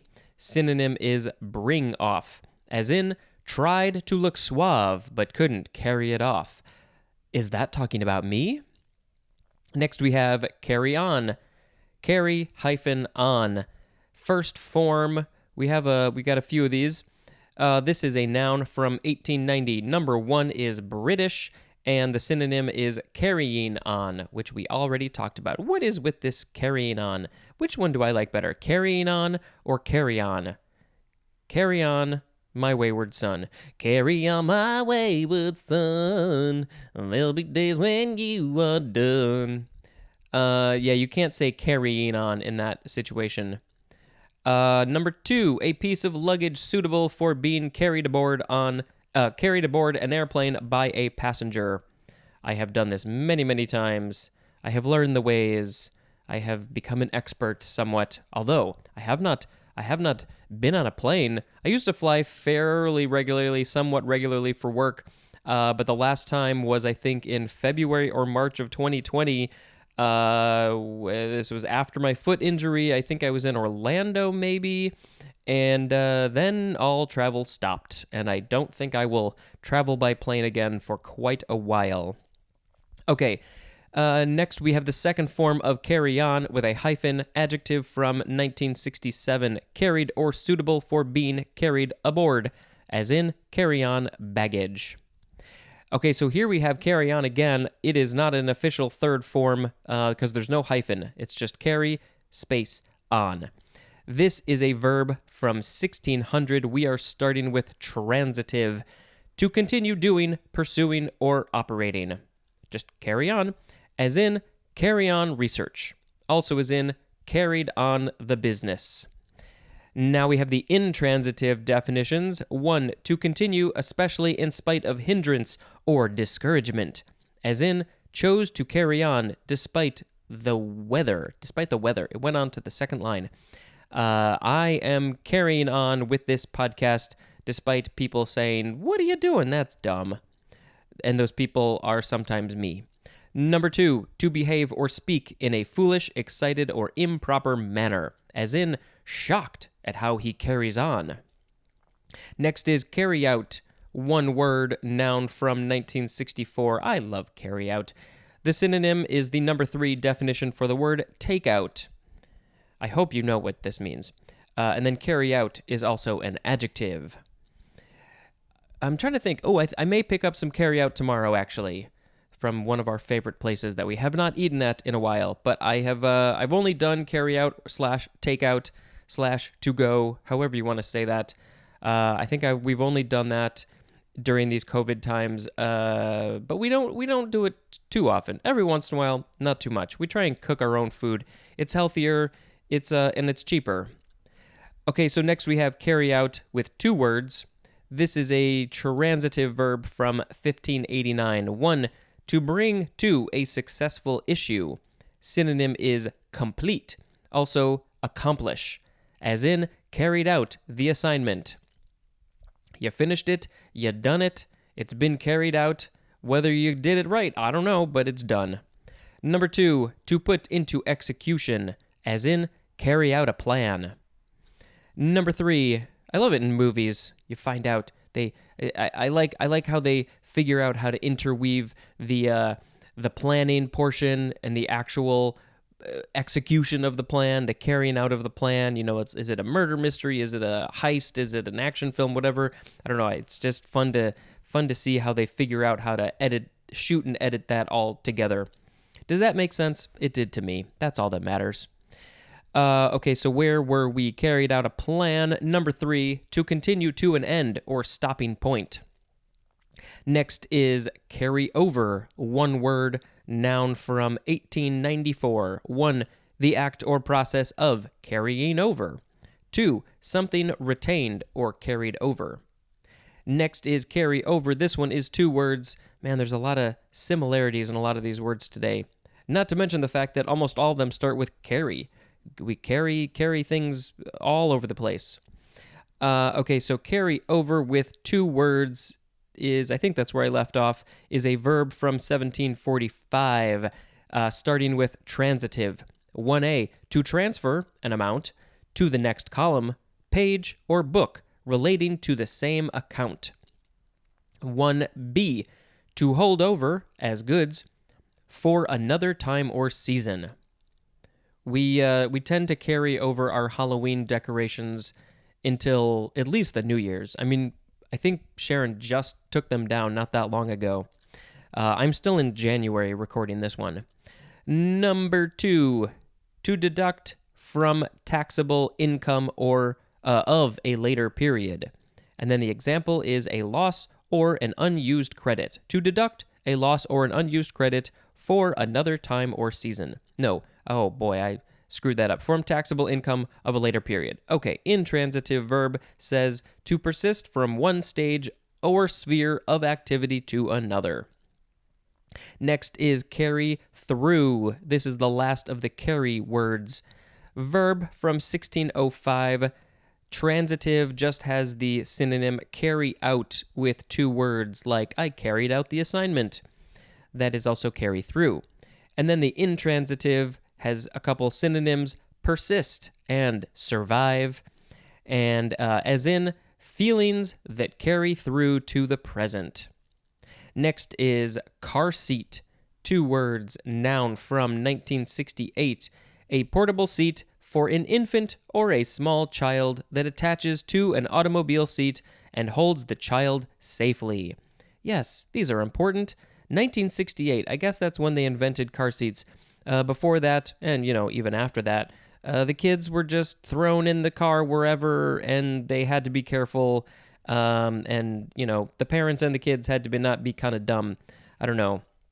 I think, yeah. Anyway, you make sure that your kid's in a car seat. And I know different states probably have different rules about how old the kid can be when they get out of the car seat and whether or not you can put it in the front seat or not. I mean, I think it's like not the front seat at all for a while.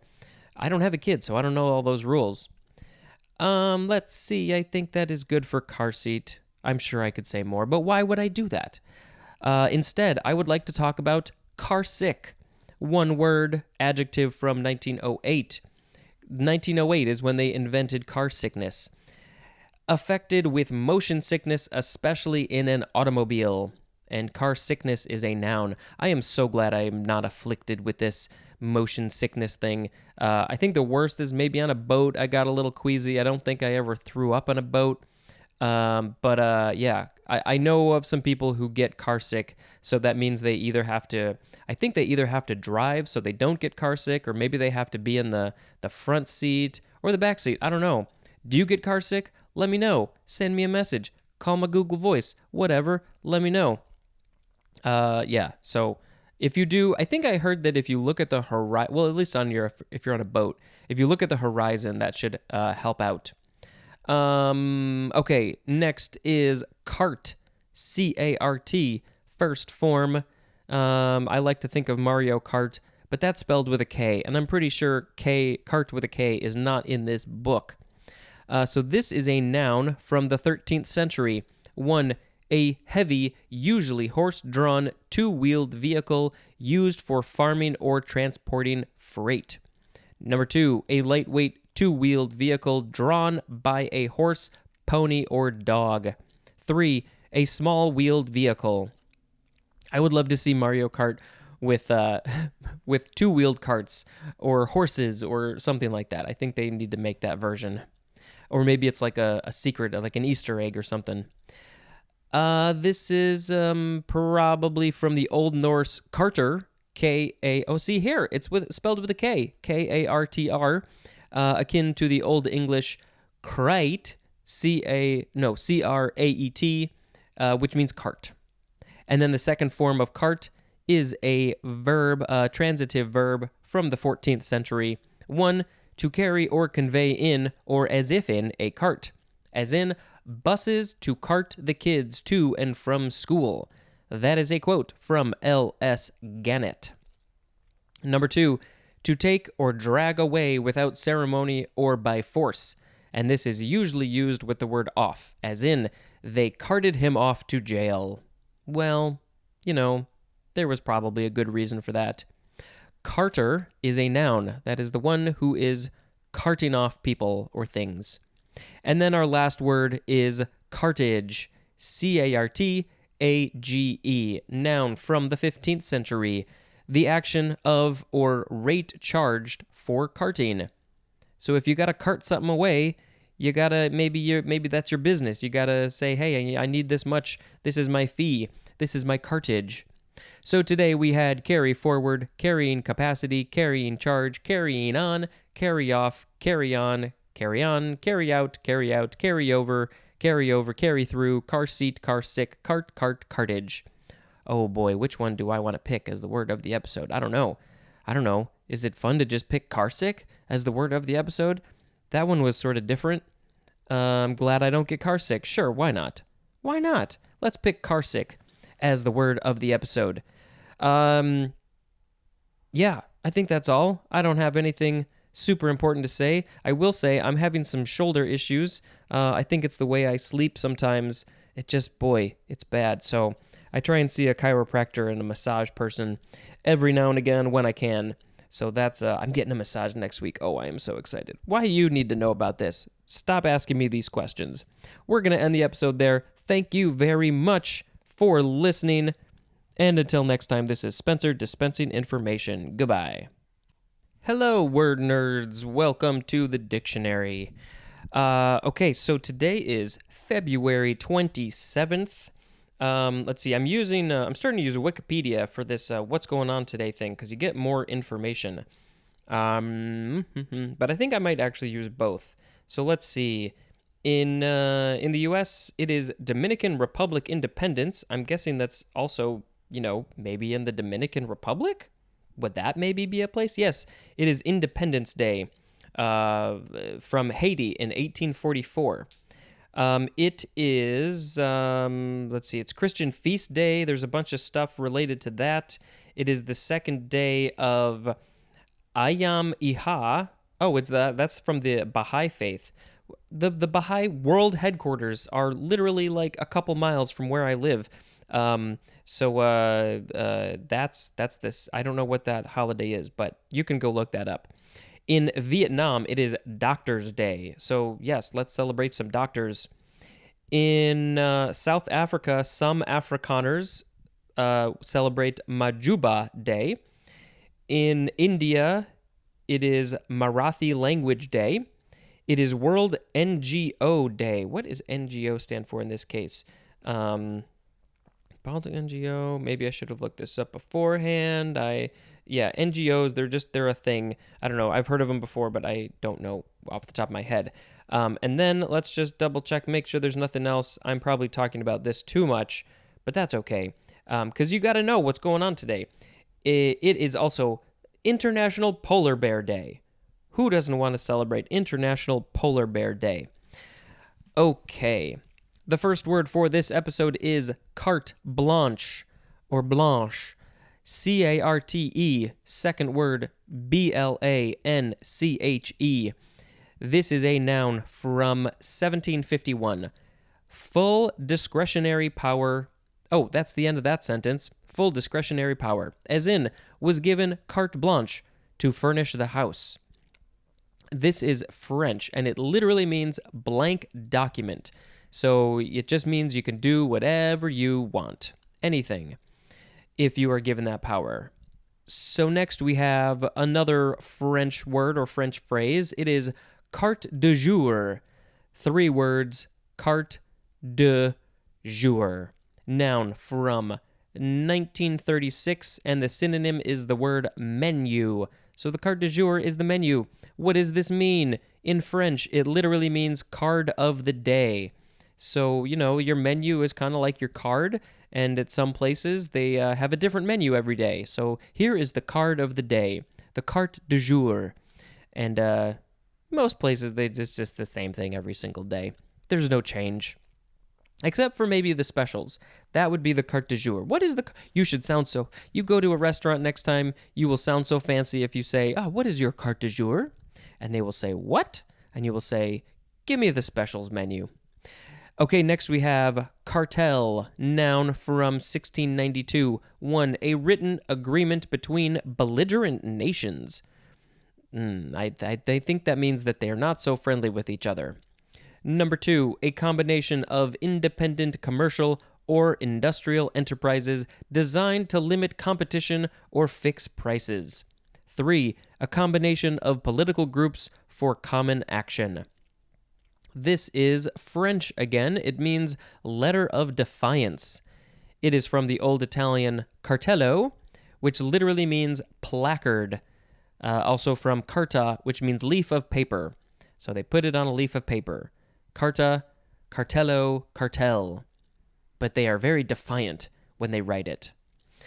Next we have cartelize with an S-E. It is the British variation of cartelize with a Z-E, which is our next word. It is a transitive verb from 1915. Cartelize, to bring under the control of a cartel. And cartelization is a noun. Next we have Cartesian. We're going to have 4 Cartesian words. Capital C-A-R-T-E-S-I-A-N, adjective from 1656, of or relating to René Descartes or his philosophy. And Cartesian is a noun. Cartesianism is a noun. I think it's interesting that they didn't take his whole last name. It's not Descartesian. It's just Cartesian. Maybe the de means like of Cartes something. But let's look at the etymology. It says it is from Cartesius, which means Descartes, probably in French or something. Let's see. I don't think that they're going to get into this. René Descartes, I believe he was the philosopher who said, "I think, therefore I am." So essentially, what he believed to be the case was that if you have the ability to think consciously and to be aware of your own consciousness, then that means you exist. But are cats aware of their own existence? Do they think the way that we do? Some would argue probably not, but does that mean that they don't exist? I would disagree. I think that they do exist, even though they can't necessarily think about consciousness the way that we do. So I don't know if he was so right there. I think there are other philosophers who sort of use that as a jumping off point and came up with some better stuff. But correct me if I'm wrong. Next we have Cartesian coordinate. 2 words. The C in Cartesian is still capitalized. Noun from 1887. 1. Either of 2. There's 2 definitions and they're both a little long. 1. Either of 2 coordinates that locate a point on a plane and measure its distance from either of 2 intersecting straight line axes along a line parallel to the other axis. What? I should have been paying more attention. Either of 2 coordinates that locate a point on a plane and measure its distance from either of 2 intersecting straight line axes along a line parallel to the other axis. Yeah, I mean, it makes sense if you draw it out, probably. Number 2, any of 3 coordinates that locate a point in space and measure its distance from any of 3 intersecting coordinate planes measured parallel to that one of 3 straight line axes that is the intersection of the other 2 planes. Boy, I think I need to see some examples. Maybe if I find a good image, I'll post this on Instagram. Cartesian coordinate. But here we go, something similar. It is Cartesian plane, P-L-A-N-E, 2 words, noun from 1960, a plane whose points are labeled with Cartesian coordinates. Next is Cartesian product. what is this? No, it's a noun from 1958. Let's read this. A set that is constructed from two given sets and comprises all pairs of elements such that the first element of the pair is from the first set and the second is from the second set. I just thought of a question I have for my dictionary people. Somebody's got to write all these definitions. And I can't imagine that the person or the people who write them know everything about everything. They don't know these things. So they probably have to bring in somebody who knows. In this case, it's math or whatever related, and they probably have to say, okay, explain this to me, write it out in a sentence, and then let's work together to make it fit in with the way that we write everything here. Because, the person who's going to write the definition for car sick isn't necessarily the same one who's going to know what a Cartesian product is. They gotta have a whole team of people to write these things. Okay, moving on to Carthusian or Carthusian, capital Carthusian, noun from 1526, a member of an ascetic contemplative religious order founded by Saint Bruno in 1084. The year is 1084, and Saint Bruno founded the Carthusians. I don't know if I said that right. I just felt like I needed to get a song in there. This is from Middle Latin Cartusia, which means chartreuse. Also, the mother house of the Carthusian order, which is near Grenoble, France. Did they say Grenoble? Probably not. They say it much fancier. So that is Carthusian. Next we have cartilage. Noun from the 15th century. You could also just say cartilage. Cartilage or cartilage. 1. A usually translucent, somewhat elastic tissue that composes most of the skeleton of vertebrate embryos and, except for a small number of structures, is replaced by bone during ossification in the higher vertebrates. And then there was an example in the small number of structures as some joints, respiratory passages, and the external ear. So what I think this is saying is that when you are an embryo, before the bones are created, you're full of cartilage. All the places where the bones would be, it's just cartilage. Cartilage is like, it's what I just read. There's a second definition too, but it's like it's not muscle, it's not bone. It's tough, often very tough, but not as tough as bone. So the examples. So after you go through, I guess ossification is the creation of the bone. When you are an embryo still, fetus, after the ossification part, there are a few places in the body where there is still cartilage, and some of those are joints, the respiratory passages, and the external ear. Your ear, when you see the skeleton, there's no ear on the skeleton. I probably told this story once before, but I'll tell it again. When I was pretty little, we were at the museum, I think it was the Field Museum in Chicago, and I said we saw some skeleton there, some old dinosaur, and I said they forgot to put the ears on, but it's because the ears are cartilage. There's no bone there. I think your nose too is cartilage. That's why there's a big hole in the face when you look at a skull. Okay, so number 2 for cartilage, a part or structure composed of cartilage. That's it for that. Next we have cartilaginous. I think you can probably see where this is going. Adjective from the 14th century, composed of, relating to, or resembling cartilage. Next is cartilaginous fish. 2 words. Noun from 1769. Any of a class of fishes, as a shark, ray, or chimera, having the skeleton wholly or largely composed of cartilage. And then compared to the synonyms bony fish and jawless fish. The class name is chondrichthyes. I think it's something like that. It starts with a CH. So yeah, sharks, I know for sure sharks, you basically see When you see a skeleton of a shark, it's a big skull, which is mostly just a big jaw. The jaw is bone, and then I think they've got a spine, but other than that, they're all cartilage. It's muscle, lots of muscle, skin and stuff, and then a lot of cartilage. So you don't get much of a skeleton with fish like that. Next we have cartload, one word, noun from the 14th century, as much as a cart will hold. And then maybe somebody can charge a cartage fee to load up the cart. Next is cartographer, noun from circa 1847, one that makes maps.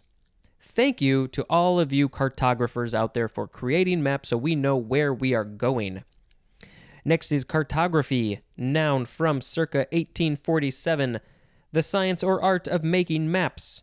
Cartographic and cartographical are adjectives, and cartographically is an adverb. And this is from the French cartographie, which is from cart, that has an E at the end, which means card or map, plus graphy, which means the suffix graphy, and there's more at the word card. It is making maps on cards. And here we go with our last word. We've got two forms. It is the word carton, C-A-R-T-O-N, like a carton of milk. This is a noun. The first form is a noun from 1825. A box or container usually made of cardboard and often of corrugated cardboard. This is French from the Italian cartone, which means pasteboard. And then the second form of carton is a verb from 1921. Transitive says to pack or enclose in a carton. And then the intransitive says to shape cartons from cardboard sheets. So today we had carte blanche, carte de jour, cartel, cartelize, Cartesian, Cartesian coordinate, Cartesian plane, Cartesian product, Carthusian, cartilage, cartilaginous, cartilaginous fish, cartload, cartographer, cartography, and carton. Well, I think I gotta go with carte blanche. There were some good ones in there. Carte blanche. How do you say that? Carte blanche. Carte blanche. I don't know. I just like the idea of you've got carte blanche. I have carte blanche to do whatever I want with this podcast. It's my podcast. I do this all by myself, and I can just do whatever. I have that power. And what do you have carte blanche to do? What in your life do you just have full control over? Has anybody ever given you carte blanche to do something, to create something? What is that? Let me know. Is that good? That's good. Okay. Thank you very much for listening, and until next time, this is Spencer dispensing information. Goodbye. Hello, word nerds. Yes, you are here for another episode. Today is February 28th, 2021. We got to the last day of February. It happened. So today, supposedly here in the U.S., it's going to be the Golden Globe Awards. Let's see if that actually happens. I am having to use two sites for this because they don't always have the same things. It is also the 12th day of Lent. And, on here on Wikipedia, it just says Christian Feast Day, and then it lists a whole bunch of stuff. It is the earliest day on which Rare Disease Day can fall. That is international. So you got to be aware of all the rare diseases. It is the third day of the Baha'i Faith holiday Ayam Iha. I'm just guessing on the pronunciation of that. It also sometimes is in March, so you got to figure that one out.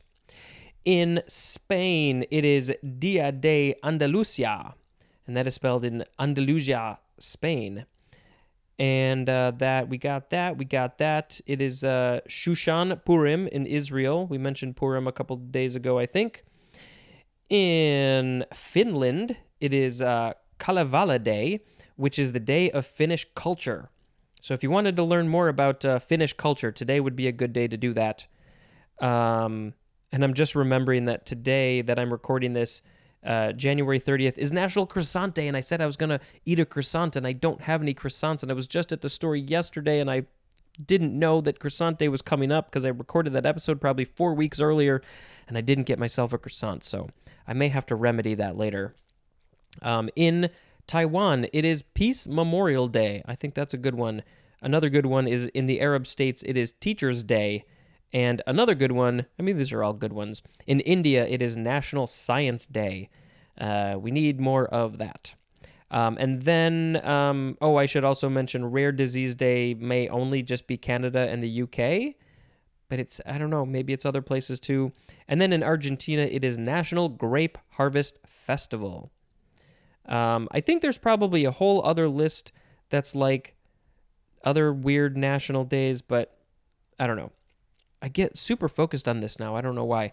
Okay, let's talk about the words. That was a whole 2.5 minutes. First word is cartoon. Cartoon, noun from 1671. 1. A preparatory design, drawing, or painting, as for a fresco. 2a. Fresco, don't you wanna fresco? 2a. A drawing intended as satire, caricature, or humor, as in a political cartoon. 2b. Synonym is comic strip. 3. Synonym is animated cartoon. 4. A ludicrously simplistic, unrealistic, or one-dimensional portrayal or version, as in the film's villain is an entertaining cartoon. We have lots of other forms of this word. Cartoon is also a verb. Cartooning is a noun. Cartoonish is an adjective. Cartoonishly is an adverb. Cartoonist is a noun. Cartoon-like is an adjective. And cartoony is an adjective. I don't think I've ever seen a word that has so many other forms. Maybe there will be another one that breaks that record, but let's see, got 1, 2, 3, 4, 5, 6, 7. 7 of them. So the etymology says this is from Italian, cartone, which means pasteboard or cartoon. It is an augmented form of carta, which means leaf of paper, and there's more at the word card. So yeah, it was just some sort of art that was put on this pasteboard or card of some kind, and then it just grew from there. We all love cartoons in some form, I think. Next is car top, one word adjective from 1946, suitable in size and weight for carrying on top of an automobile, as in a car top fishing boat. Car topper is a noun. Some people like to put things on the tops of their cars. Like what if you took a star that was on your tree and you put it on top of your car? That would be a car topper. Be a funny sight. Next we have cartouche. Cartouche. You could also take off the E, cartouche. It looks like cartouche, but don't touch the car. It's cartouche. Noun from 1548. 1. A gun cartridge with a paper case. Okay, number 2. An ornate or ornamental frame. And 3. An oval or oblong figure enclosing a sovereign's name. And the example is on ancient Egyptian monuments. An oval or oblong figure as an ancient Egyptian monuments enclosing a sovereign's name. Okay, cartouche. And then it's from that same Italian cartaccio.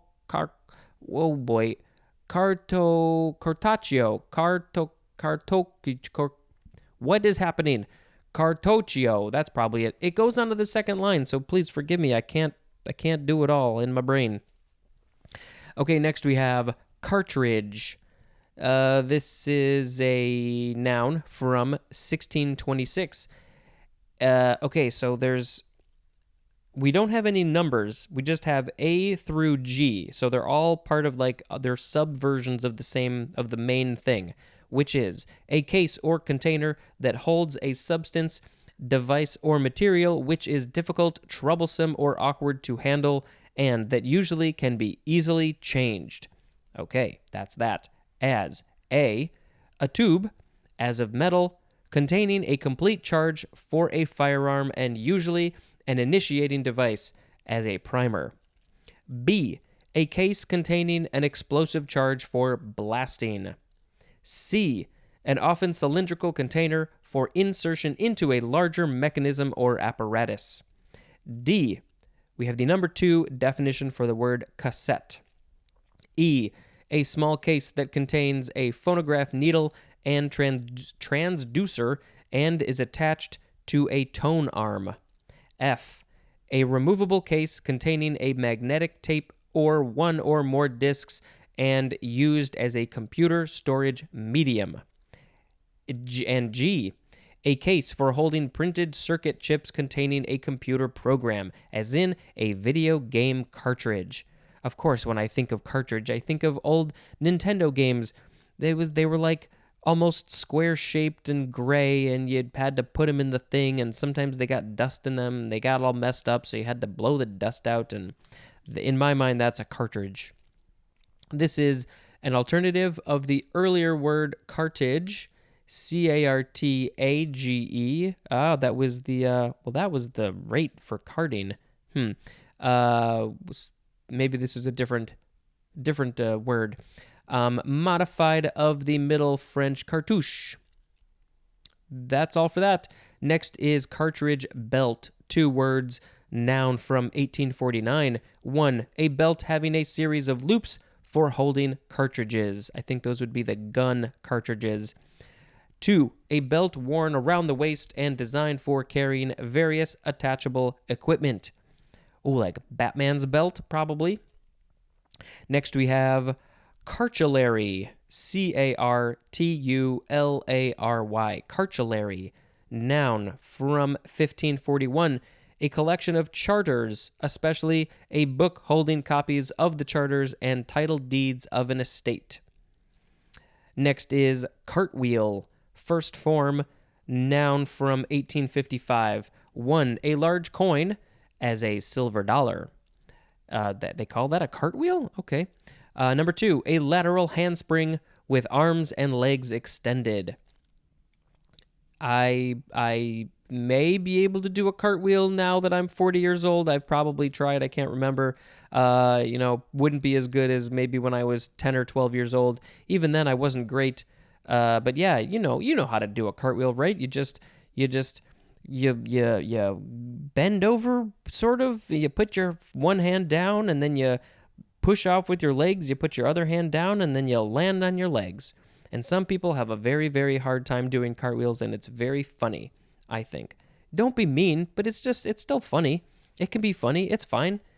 I wouldn't have any problem with you laughing at me trying to do a cartwheel, but I think I would do an okay job, actually.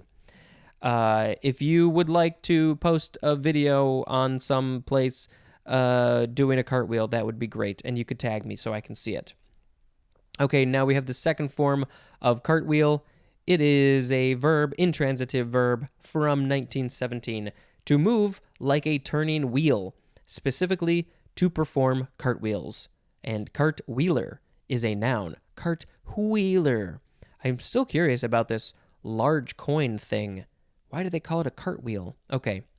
Next we have caruncle. It looks like car uncle, but I think you could say caruncle, caruncle. Yeah, they're all similar. Noun from 1615. 1. A naked, fleshy outgrowth, as a bird's wattle.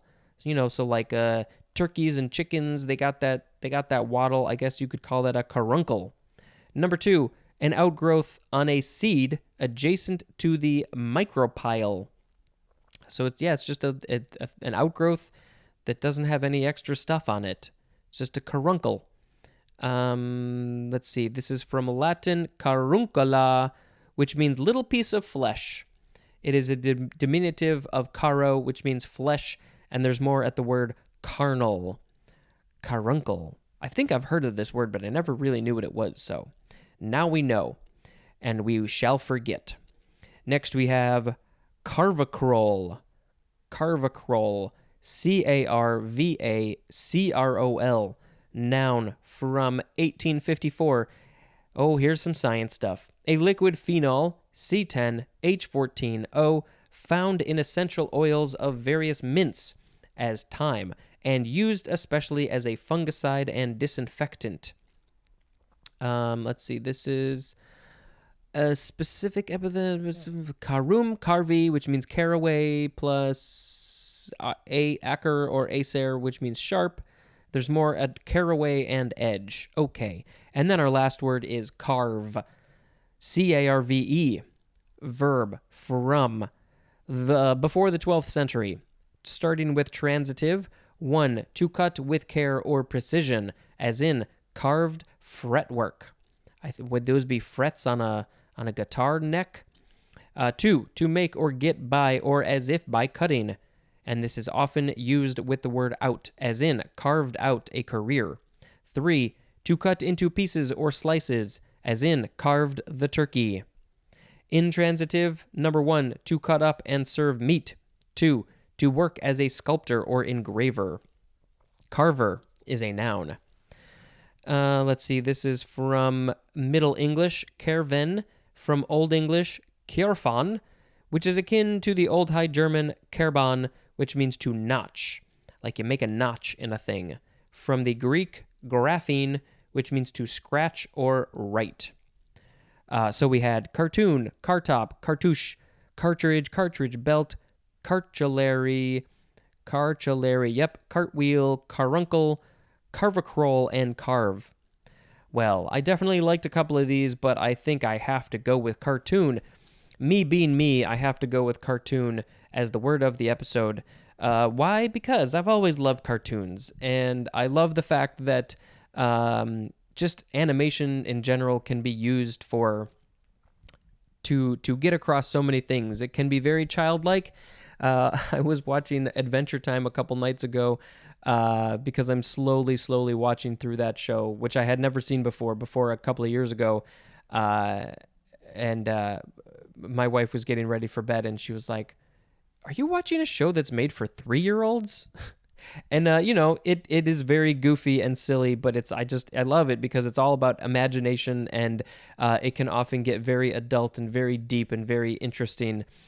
So I do recommend that show. I mean, I guess I could sing the song because I got to make up a song. I got to sing something, right? How does it go? It's adventure time. No, that's the end of the song.